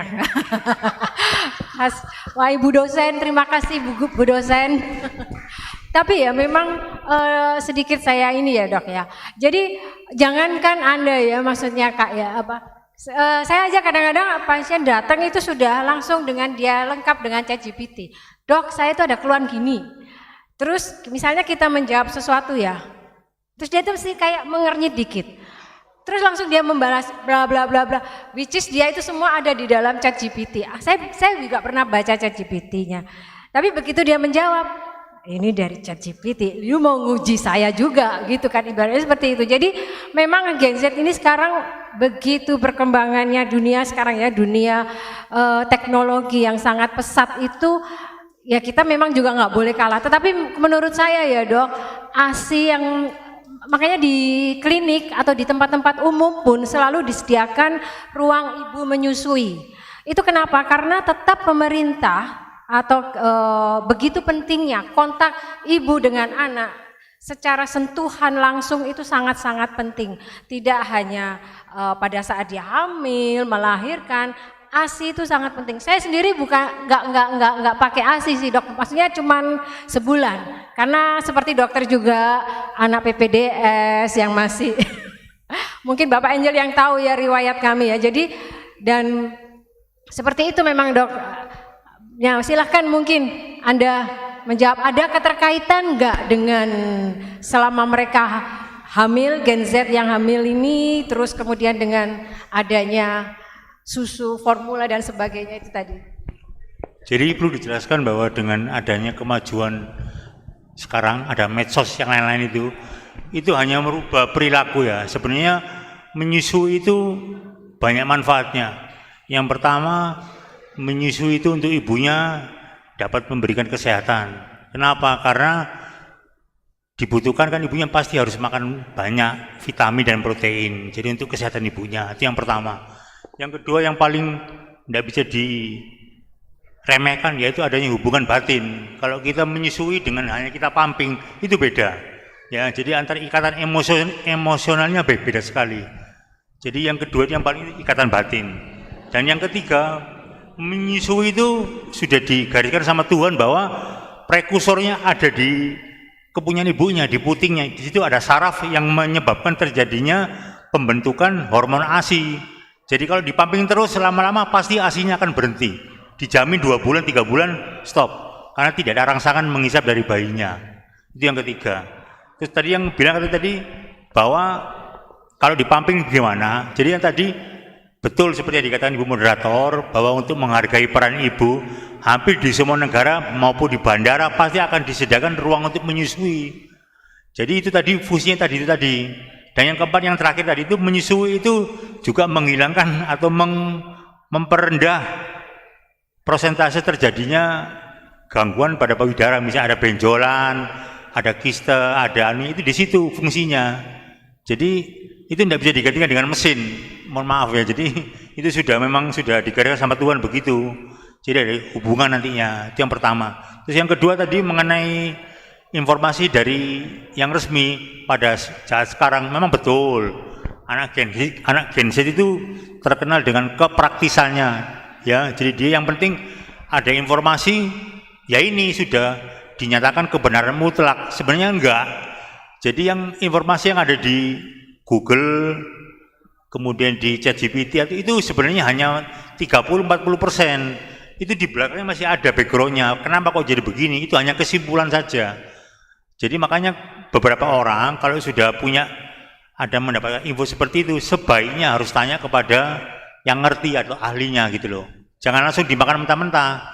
Biasanya misal ya, orang dengan KB IUD itu kan di ChatGPT gini-gini, mesti pertanyaan satu, apakah KB IUD ini nanti IUD-nya bisa pindah, bisa kemana? Jadi saya bilang bukan pindah, tapi dislokasi. Jadi dia kadang-kadang kalau masangnya tidak benar, dia bisa sampai turun atau spiralnya atau tembus ke atas. Dia tidak bisa pindah tempat karena memang ruangannya cuma satu, Bu. Ruangan rahim itu yang dipasang itu gitu loh. Karena dibilang bisa keluar, pindah. Dok. Cuma dia tembus atau jatuh gitu aja, ke atas atau ke bawah. Tidak bisa ke kiri ke kanan, tidak bisa karena memang ruangannya cuma satu. Jadi itu yang perlu dijelaskan sebenarnya itu tadi lah. Betul penjelasannya tapi cuma kurang terperinci gitu loh kalau di medsos gitu. Terus ada lagi yang bilang misal ya, mohon maaf, ada orang yang istilahnya agak pergaulan bebas hamil, kemudian minum air soda, minum nanas nanti bisa men. Tidak bisa. Yang bisa sakit perut nantinya. Kalau banyak makan seperti itu, tidak bisa. Jadi perlu dijelaskan. Mungkin secara nggak langsung bisa, tapi kasusnya sedikit. Misal dia sakit perut, kemudian kontraksi, kehamilannya memang lemah, keguguran bisa. Tapi tidak semua orang hamil makan nanas jadi keguguran, tidak bisa, beda. Begitu. Jadi perlu diluruskan. Boleh mencari ilmu atau informasi sah-sah saja. Mau dari medsos boleh, mau dari baca buku boleh, mau ke perpustakaan boleh. Tapi pasti kalau tidak mengerti, ya harus tanya ke yang mengerti. Jangan disimpulkan sendiri. Itu dari saya. Ya, mungkin saya hanya melanjutkan aja. Tadi ya ada yang mahasiswa nanyakan terima kasih untuk diri sendiri. Itu mungkin penggemar Tulus itu ya. Ada lagunya Tulus, terima kasih untuk diri sendiri. Mungkin itu pertama. Terus yang kedua, saat ini memang kita tidak bisa lepas dari globalisasi. Jadi kami tinggal di Jombang, apalagi di Surabaya, kami itu sering menghadapi pasien yang sudah ke Halodoc. Di Halodoc itu ada resep dan dia sudah beli. Nah, cuman saya dalam hati pokoknya prinsip satu, dia kan udah bayar ya. Jadi artinya dia kan datang kita, dia kan udah bayar ke ke rumah sakit. Artinya kalaupun dia obatnya sama, dia kan udah bayar. Tahu maksud saya? Jadi artinya memang itu tidak bisa kita hindari. Jadi artinya memang pasien itu datang ke tempat kita memang bukan cuma hanya cari pengobatan, tapi juga ngetes. Jadi sering sekali pasien itu, dan saya juga nggak tahu gimana caranya, bahkan obat-obat antibiotik, obat-obat resep puyer itu dari Halodoc sudah dok saya sudah minum ini, kok isinya sama dengan resep-resep kami. Tapi ya kami ya memang itu nggak bisa kita hindari. Toh dia pun juga udah bayar ya, kira-kira gitu ya. Yang penting. Iya benar, kadang-kadang memang gitu. Karena itu loh, ada Halodoc itu membantu mereka, menurut mereka adalah pertolongan pertama ya, pertolongan awal apabila terjadi sesuatu pada anak atau babynya. Kalau itu ya, terima kasih pada diri sendiri tuh kayaknya berkaitan juga ini dengan mungkin mental dan ini ya, kesehatan mental. Mungkin suatu saat kita perlu mengundang juga dokter khusus untuk berbicara soal mental, kesehatan mental kan, karena aku butuh healing. Saya butuh healing gitu ya. Jadi itu perlu juga kayaknya ya kita mengundang untuk melepaskan stres kita. Moria juga mungkin saya nggak bilang Moria stres, enggak. Baik, nanti saya dilirik sama Mamri ini. Oh, ada pertanyaan lagi. Ada moderator. Ini dari Permata ini, calon. Oke.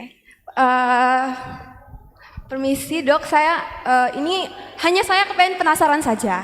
Nah, jadi beberapa hari yang lalu saya melihat sosial media saya, ada satu perempuan dari US mengatakan bahwa ini saya penasaran, kalau saya ingin tahu apakah ini benar ada atau tidak. Nah, dia mengatakan dia hamil, dia baru tahu dia hamil mengetahui dia hamil di masa kehamilan 4 bulan. Nah, dia nggak tahu dia itu hamil. Dia mengecek ke dokter. Dokter mengatakan dia hamil karena dia mengatakan bahwa saya selama dia tidak tahu 4 bulan itu, dia mensnya teratur selama 4 bulan. Dia tidak tahu. Nah, terus wanita ini mengatakan di sosial media bahwa itu kejadiannya, kalau kita berbicara langkah ya, karena setahu saya kalau ibu hamil pasti akan telat menstruasinya. Nah, dan saya mempertanyakan apakah itu bisa terjadi kepada ibu hamil. Nah, karena setahu saya yaitu kalau ibu hamil itu kan telat ya. Tapi selama dia 4 bulan, dia menstruasinya selalu teratur, selalu rutin. Tapi saya tidak tahu yang masuk ke 5 bulan, 6 bulan sampai ke 9 bulannya. Dia cuma bercerita tanda-tanda kita tahu kalau udah masuk ke hamilan di 4 bulan itu perut sudah agak membentuk ya. Dia tidak, dia rata. Nah, pertanyaan saya yang kedua, resiko apa yang akan terjadi kepada si bayi ini ketika lahir? Karena perkembangannya juga lambat ya, karena perutnya juga ya karena tidak tahu kalau hamil itu ya. Dan selama 4 bulan dia merasa masih menstruasi. Iya, itu kenapa? Terima kasih. Oke.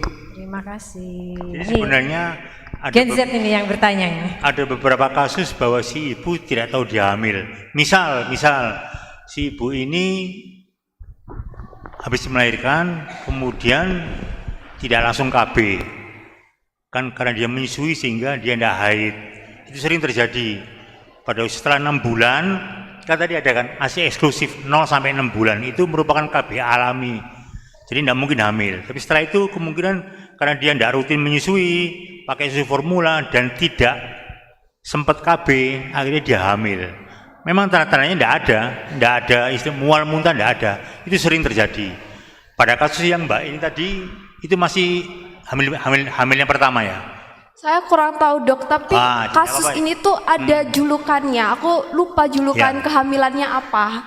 Jadi gini, biasanya kehamilan yang melalui adanya perdarahan itu memang 4 bulan pertama. Kenapa? Karena disitulah mulai fase awal terbentuknya plasenta atau hari-hari.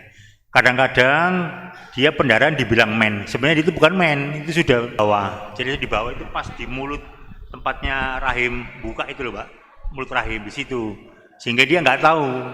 Jadi akhirnya terjadinya pendarahan itu dibilang men. Dan dari situ 4 bulan masih bisa ditentukan umur kehamilannya secara pasti. Itu yang pertama. Terus yang kedua, kenapa kok perutnya rata? Memang iya, pada orang hamil dengan ibunya itu kurus, kebanyakan kondisi pembesaran rahimnya tidak kelihatan memang. Beda dengan orang yang gemuk ya. Orang gemuk, mohon maaf, berat badannya 70 kilo ke atas, dia hamil 2 bulan, 3 bulan sudah kelihatan besar, beda sama orang kurus. Karena dia lemak perutnya tidak ada. Tapi harap diketahui bahwa diagnosa pasti bukan dilihat dari besar perutnya, enggak. Ya dari USG itu, janinnya itu diukur berapa bulan, itu yang diagnosa pasti. Mau dia ibunya kurus, sedang, gemuk, USG-nya menunjukkan umur sekian, ya sekian umur bayinya, begitu. Sambil dijelaskan kemungkinan terjadi pendarahan, ya pengalaman saya yaitu tadi, perkembangan ari-ari plasentanya itu di bawah, artinya menutupi jalan lahir. Begitu Pak, memang rawan, 4 bulan pertama rawan memang. Jadi yang pasti dia hamilnya bukan hamil ajaib, ya mesti ada pertemuan antara sel sperma sama sel telur, pasti, tidak mungkin. Karena memang itu prosesnya. Menstruasinya memang menstruasi, jadi bukan kayak spotting sih dok, dalam 4 bulan itu. Normal mens. Enggak, jadi gini, dibedakan ya, menstruasi dengan kehamilan itu beda. Artinya menstruasi itu sel telur yang tidak dibuahi itu jadi menstruasi, dia jatuh. Tapi kalau dia hamil bukan menstruasi, itu namanya ancaman abortus iminen, karena dia sudah hamil. Kalau dia belum hamil, ya betul menstruasi. Jadi definisinya menstruasi itu sel telur yang tidak dibuahi, seperti nona gadis, ya jatuh dia menjadi tua, akhirnya keluar menjadi darah mens, begitu. Jadi kalau dia hamil dengan mens, tidak mungkin. Hamil dengan gangguan pendarahan, ya betul, itu definisinya. Begitu.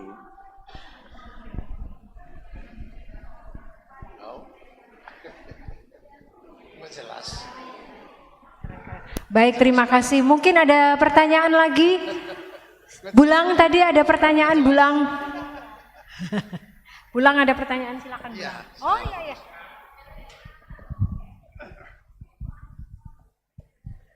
Terima kasih atas sajian ini. Saya merasa bangga melihat kalian ini. Karena kalian bertiga ini semua produk Surabaya. Jadi saya terus terang aja sebagai senior menyampaikan terima kasih banyak.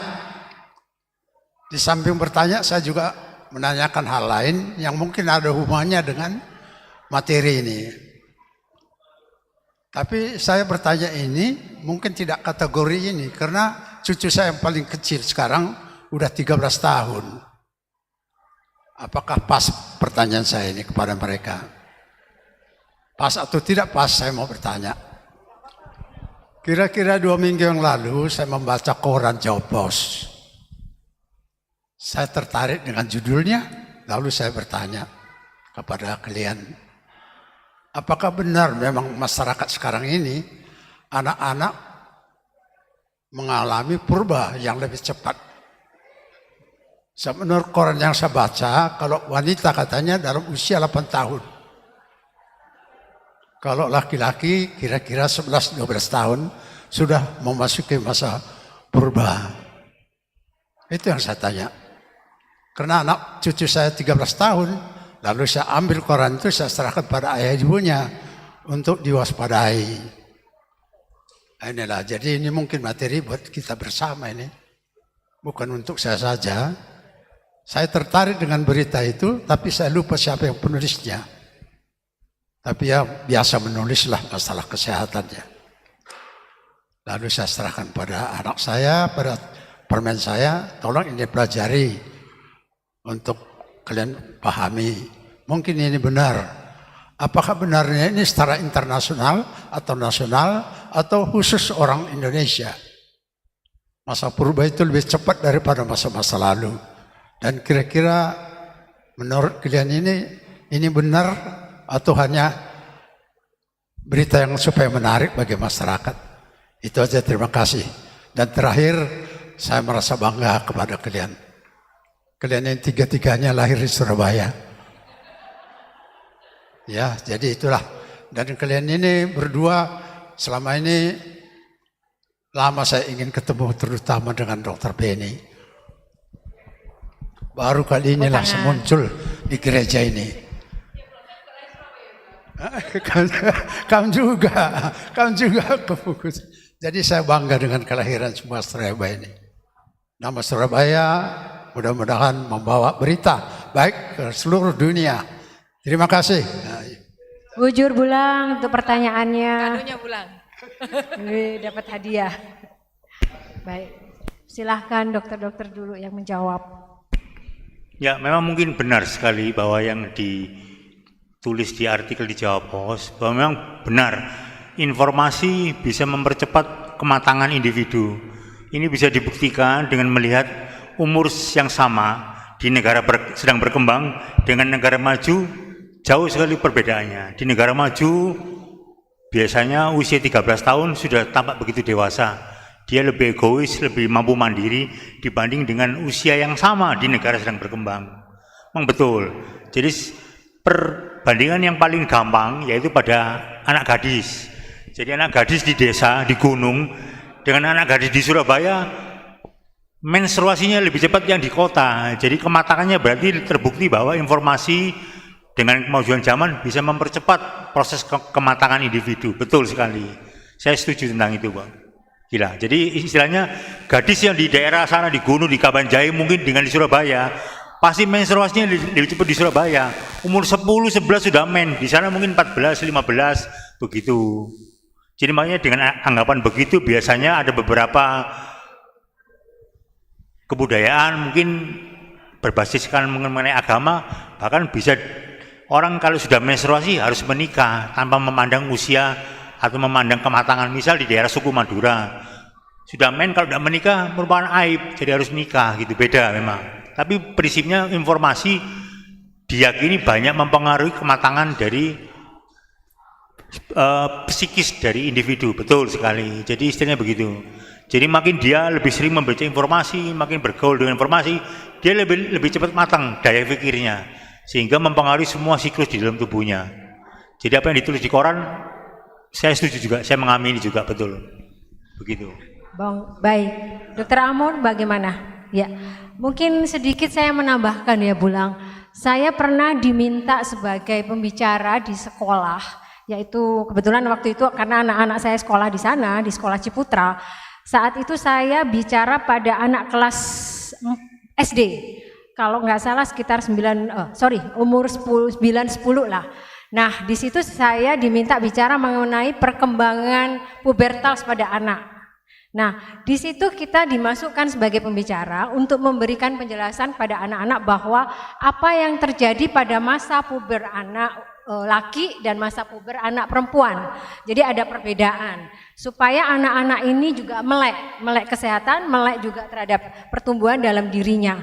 Nah, pada saat saya berbicara di antara anak-anak itu semua antara 9-10 tahun, mohon maaf memang sudah ada yang menstruasi Bulang untuk usia 9 tahun, 10 tahun itu sudah menstruasi. Sedangkan mohon maaf mungkin masa-masa saya dulu yang saya juga masih muda ya Bulang ya. Jadi masa-masa saya dulu, Bulang ketawa saya sungkan jadi masa-masa Novi dulu Bulang, saya dulu itu sekitar umur SMP kalau nggak salah. Saya umur 13 tahun, 14 tahun baru saat itu pertama mendaftar. Tapi bukan terlambat ya Dok ya, kalau umur segitu zaman itu. Jadi saya baru mendapat pertama period itu usia 13-14 tahun kalau nggak salah. Nah sedangkan ini maju.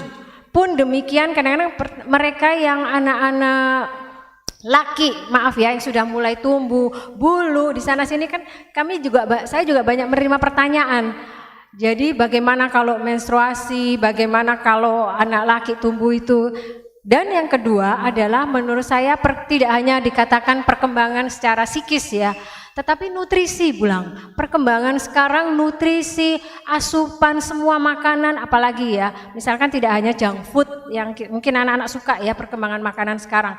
Baik gizi dan semuanya itu dari ibu yang sudah hamil sampai dengan dia setelah dia lahir, perkembangan anak-anak itu sendiri dan cakupan mungkin makanan-makanan yang sudah banyak variatif dan banyak macamnya itu mempengaruhi juga perkembangannya mereka. Saya rasa itu juga. Memang di beberapa literatur dikatakan demikian sih Bulang, itu mempengaruhi sekali sehingga usia pubertas itu timbul lebih dini gitu. Tapi bukan pernikahan dini ya Bulang. Mohon maaf. Baik. Gimana Ketua? Baik, terima kasih banyak ya untuk semuanya. Kepada semua audiens yang mendengarkan, saya sedikit menyimpulkan, jadi bahwa di sini begitu pentingnya 1000 hari pertama kehidupan, tidak hanya untuk si calon baby, termasuk kesehatan ke ibunya. Dari Dr. Beni Tarigan tadi menyampaikan pada awal perkembangan itu, maksudnya dalam persiapan seorang meniti permata ya, atau calon ibu nantinya, persiapan sebelum saat dia hamil, menjadi selama kehamilan, pemeriksaannya bagaimana selama hamil pun sampai dengan dia akan melahirkan, itu sangat penting. Satu lagi mungkin ibu-ibu yang hamil itu, maaf ya, saya mungkin motong sedikit, nambah sedikit ya. Apakah stres itu berpengaruh pada ibu hamil? Maaf ya, ini ada pertanyaan, boleh nggak? Ini saya nambah satu, benar nggak? Stres itu apakah berpengaruh pada kehamilan? Ya, kok jadi nambah ya? Oh maaf ada pertanyaan. Jadi stres selama kehamilan memang mempengaruhi, baik dari untuk kadonnya terbatas. Kondisi kandungannya, misalnya sering terjadi kontraksi, itu yang pertama. Yang kedua, diyakini bahwa stres pada ibu bisa mempengaruhi juga kondisi psikologis pada bayi besoknya waktu melahir. Misal ibunya sering murung, sering depresi, artinya sering tidak bahagia, kemungkinan besar bayinya juga begitu. Makanya ada beberapa cara yang dilakukan dokter untuk supaya melawan hal tersebut. Kan sering ibunya tidak mau makan, jadi berat badannya tidak naik, kemudian jadi merenung, atau mungkin dalam tanda kutip ibunya tidak yakin masa depan, bisakah dia akan membantu membiayai anaknya, itu sering terjadi. Bisa seringkali kita intervensi dari dokter, yaitu dengan musik. Jadi kita ada alat semacam kayak tape recorder, itu ada, jadi musiknya khusus, yaitu dibawakan oleh Mozart. Kalau Beethoven tidak bisa, apalagi Roma Irama, taman tidak bisa, dangdut masalahnya. Jadi harus Mozart, karena setelah diteliti Mozart, Beethoven, yang dari luar negeri itu Alexander Chopin, itu beda nada musiknya. Yang lebih moderat memang Mozart. Jadi bisa diberikan pada usia 4 bulan ke atas. Jadi kayak nanti beli banyak di toko-toko, ada semacam kaset. Kemudian kalau kita kan di telinga biasanya, kalau orang dewasa itu enggak, ditempelkan di perut ibunya. Jadi berkala dikasih, jadi dia itu merangsang otak bayinya supaya besok tidak ketularan ibunya yang jadi itu tadi, pendiam, pemurung. Jadi begitu, biar dia dirangsang supaya aktif. Kita ada caranya, betul. Sudah ada penelitiannya, setelah dibandingkan pada waktu bayi yang lahir dengan terapi musik sama enggak, hasilnya beda jauh, betul. Jadi sudah diteliti diikuti sampai usia sekolah, ternyata benar yang dapat musik lebih pintar, artinya lebih kreatif gitu loh, lebih punya talenta begitu dibanding yang diem aja begitu. Jadi Dok, itu ya, saya betul. Saya dulu waktu hamil naruh lagu klasik di sini. Tapi sama ya. Jadi penting ya, wes nggak usah mikir kita suka apa enggak, taruh aja di sini. Nah, gitu ya, sambil duduk-duduk gitu ya. Tapi jangan sambil all shop. Baik, ya. Jadi ada satu pertanyaan lagi nih dari Abang. Ini pertanyaan di luar topik kalian. Bahasa kulihat sekarang ini anak-anak umur 3 tahun ke atas sampai SD itu sudah main gadget terus. Gadget. Ada pertanyaan, udah ada pertanyaan tadi itu. Nah, bagaimana menanggulangi? Karena kita baca di referensi resensi, kalau anak itu suka main gadget, otaknya tidak cepat berkembang, gampang tersinggung. Nah, bagaimana kira-kira menanggulanginya bagi klien dokter dua-dua ini? Kan sudah sering menghadapi itu. Jangan cak, bujur, sentabi adalah sesuai topik makalahna. Bujur. Pengaruh perkembangan tumbuh kembang dan otak anak ya, Bang. menggunakan Tadi gadget. pertanyaan itu berdua, jadi saya jawab dari pihak saya dulu, nanti dari pihak Dr. Amor. Jadi betul, untuk perkembangan anak itu kan sudah ada fasenya tadi. Jadi ada tahap-tahapnya. Jadi istilahnya kalau gadget itu sebenarnya memang itu kan produk dari kemajuan zaman. Kita tidak bisa menolak karena memang itu sudah ada di mana-mana. Jadi yang terpenting yaitu bahwa peran orang tua. Orang tua harus bisa mengetahui bahwa perkembangan anak kapan harus sudah diberikan gadget tersebut. Kalau gadget itu diberikan pada usia dini, betul sekali banyak hal negatifnya. Jadi dia mengganggu yang lain, mengganggu belajar, kemudian yang paling penting dia menjadi antisosial. Tidak perlu teman dia, yang penting ada gadget, tidak peduli dia. Itu yang tidak kita inginkan. Jadi dia nanti antisosial, tidak punya teman. Jadi dia akhirnya lama-lama hidup dengan dunia sendiri. Jadi itu yang kita takutkan. Boleh diberi gadget asal dia sudah dipandang dari orang tua cukup. Misal usia SD kita kasih batasan waktu sekian jam hanya untuk bermain. Setelah itu kita ambil lagi, tidak apa-apa. Dibatasi. Jadi, ya dok ya? Dibatasi artinya diatur. Kita kan tidak bisa lepas dari teknologi. Jadi kita harus wajib tahu secara bijaksana kapan kita menempatkan teknologi pada kehidupan anak tersebut. Itu dari saya. Silahkan Dr. Amor. Jadi mungkin sedikit menambahkan pertanyaan dari Mama orang tua kami. Jadi kalau penelitian yang dilakukan dari AAP, American Association of Pediatry, itu memang di bawah umur 1,5 tahun, 18 bulan, itu memang seorang anak tidak boleh diberikan gadget. Boleh diberikan gadget di atas umur 1,5 tahun, itu pun hanya video call dengan orang tua. Kemudian di atas umur 3 tahun itu maksimal hanya boleh 1 jam.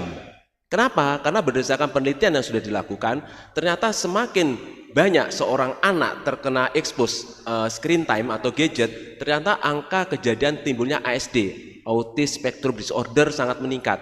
Angka kejadian speech delay sangat meningkat. Kemudian angka kejadian ADHD, Attention Deficit Hyperactivity Disorder, itu sangat meningkat. Artinya makanya kalau kita lihat zaman dulu, anak-anak dengan gejala autis, kemudian anak-anak dengan gejala speech delay itu sangat jarang. Tapi sekarang memang itu. Kemudian ditanya solusi memang betul-betul tidak bisa. Saat ini yang kami hadapi, jadi ketika seorang datang ke tempat kami praktek, itu kadang ibunya ngobrol dengan dengan dokter, itu bapaknya itu handphone, nggak peduli. Bahkan ketika kita visitor seorang bayi baru lahir, itu kadang-kadang ada ibu juga yang kita ngajak ngomong, dia nggak ngereken, nggak peduli kita datang di situ, dia pakai handphone. Jadi memang betul-betul yang paling perlu adalah perilaku dari orang tuanya dulu. Bahkan anak sakit, itu saya pikir gini, sering orang tua itu ngalah-ngalahi presiden dia ini. Dia nggak bisa lepas dari gadget. Anaknya padahal anaknya panasnya tinggi, nangis, orang tuanya masih santai. Saya pikir gini, ini main game atau main apa? Karena tok gini. Itu yang sering terjadi di tempat kami praktek. Jadi memang solusinya karena anak itu merupakan cerminan dari orang tua. Mungkin saya kira seperti itu. Terima kasih. Ya, copy paste. Copy paste. Ya. Nah, itu ya Bang ya. Jadi memang pengaruh orang tua. Orang tua itu sangat ini sekali. Moria, Mamre muda. Saya juga muda. Jadi memang saya ada pengalaman juga melihat sendiri. Ini maaf ya, kehidupan di luar waktu itu. Maksudnya contoh ini pada saat kita makan di restoran, di mana di situ kebetulan ada orang yang maksudnya bukan orang Indonesia ya, bule atau apa gitu. Saya senangnya mereka pada saat duduk di meja makan, mereka memang tidak sama sekali menggunakan ini dan mereka tutup. Baik mamanya, papanya, dan si anak juga tidak diberikan. Bahkan anak aja dibiarkan duduk taruh makanan. Mereka sangat menghargai waktu bersama. Jadi quality time ya. Makanya itu kadang-kadang saya pun dengan Bapak Angel atau mungkin anak-anak, setiap kami duduk di meja makan atau ini off screen, saya selalu bilang gitu. Jadi sepenting-pentingnya, kecuali maaf ya kadang rumah sakit yang lain ya. Tapi maksudnya seperti itu tuh penting. Nah, rupanya mungkin harus dilakukan juga pada yang masih anak-anak kecil ini seperti dikatakan Dr. Amor tadi. Baik, ada hadiah mungkin? Hadiahnya tadi yang menanyakan? Oh sudah dapat Tadi hadiah. sudah diberikan. Baik, terima kasih semua. Terima kasih Dr. Beni Tarikan. Terima kasih Dr. Amor Ginting. Terima kasih semua. Senina Moria, Nini, Bulang semuanya. Semoga ini bermanfaat. Saya rasa tidak usah menyimpulkan ya, karena ini Moria-Moria kita semua juga sudah cerdas. Ya, jadi itu semua. Kalau ada pertanyaan silakan langsung datang ke ahlinya. Kalau untuk kulit-kulit yang melahirkan, masih hamil atau kulit baby, boleh datang ke saya. Ini promosi. Terima kasih. Sekali lagi tepuk tangan. Terima kasih. Moria, tepuk tangan Bujur semuanya. malam. Terima kasih. Bu. Terima kasih untuk moderator. Mungkin masih belum turun, berdiri aja dulu. Gagal move on. Gak apa-apa. Untuk moderatornya, abang kami Dr. Beni, juga sentabi abang kami Bapak Adal Dr. Amor.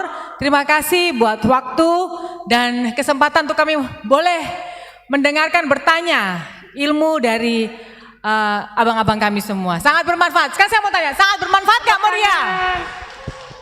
Oke, sambil tetap berdiri, kami undang pendeta. Terima kasih pendeta, kemudian ketua runggun dan pembina. Silahkan.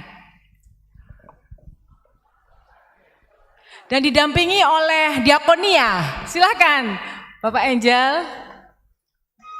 Silahkan ke atas.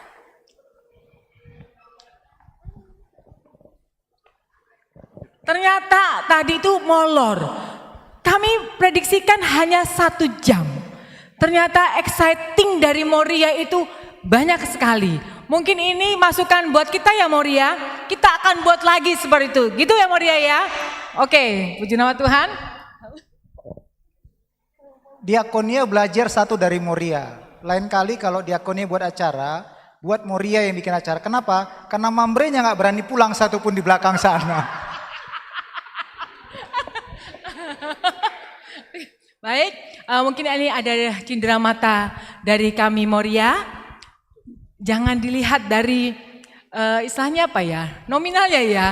Karena kan pasti sudah diberkati Tuhan lebih-lebih lagi. Mungkin ini dari kami. Begitu ucapan terima kasih. Dapat cendera mata labubu. Dilihat dari berat ya katanya. Labubu ya. Dapat labubu. Enggak. Ini. Mungkin moderator juga. Mungkin dari pendeta. Silakan pendeta untuk menyerahkan. Iya Bapak.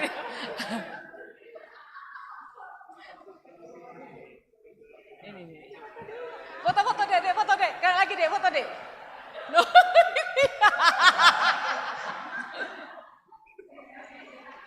Iya, Bang. Betul. Iya.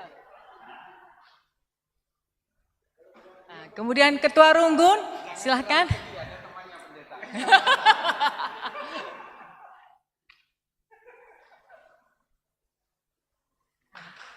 Dan pembina,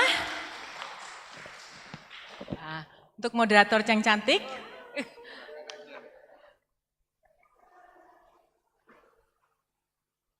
Terima kasih sekali lagi, Tuhan berkati. Oh ya foto-foto, saya juga ikut foto.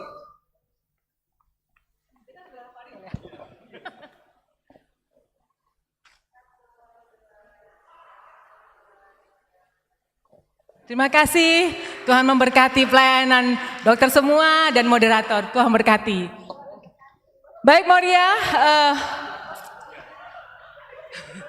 mungkin bujur ya.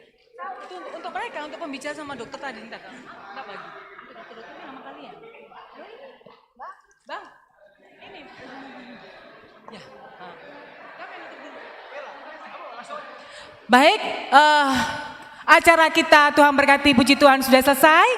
Terima kasih semuanya, orang tua kami Zaitun, Moria, Mamre, dan Permata yang dengan setia mengikuti talk show pada siang hari ini. Sebelumnya kita akan meminta pendeta untuk menutup acara ini untuk mengucap syukur. Jangan duduk, berdiri dulu, duduk berdoa. Silakan pendeta.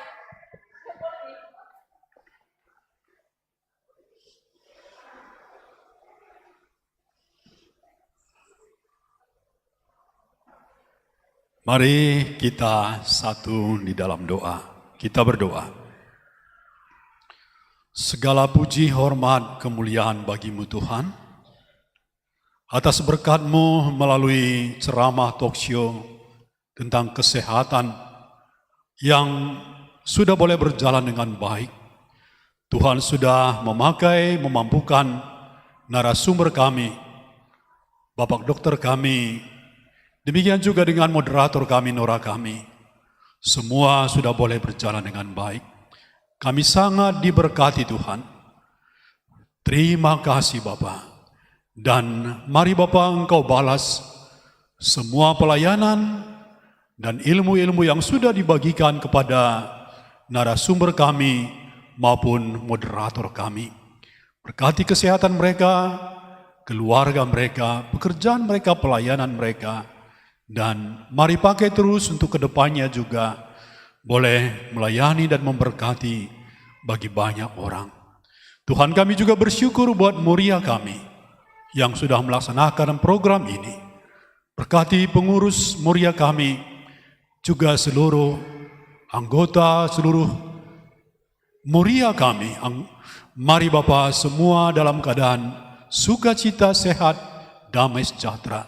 Untuk program kedepannya juga Tuhan memberkati. Dan kami akan kembali Bapa dari rumah Tuhan ini ke rumah kami masing-masing. Sertai perjalanan kami, tibakan kami di tujuan kami dengan selamat sentosa. Inilah doa pengharapan kami Bapa. Kami alaskan di dalam satu nama, Yesus Kristus, Tuhan dan Juru Selamat kami. Amin.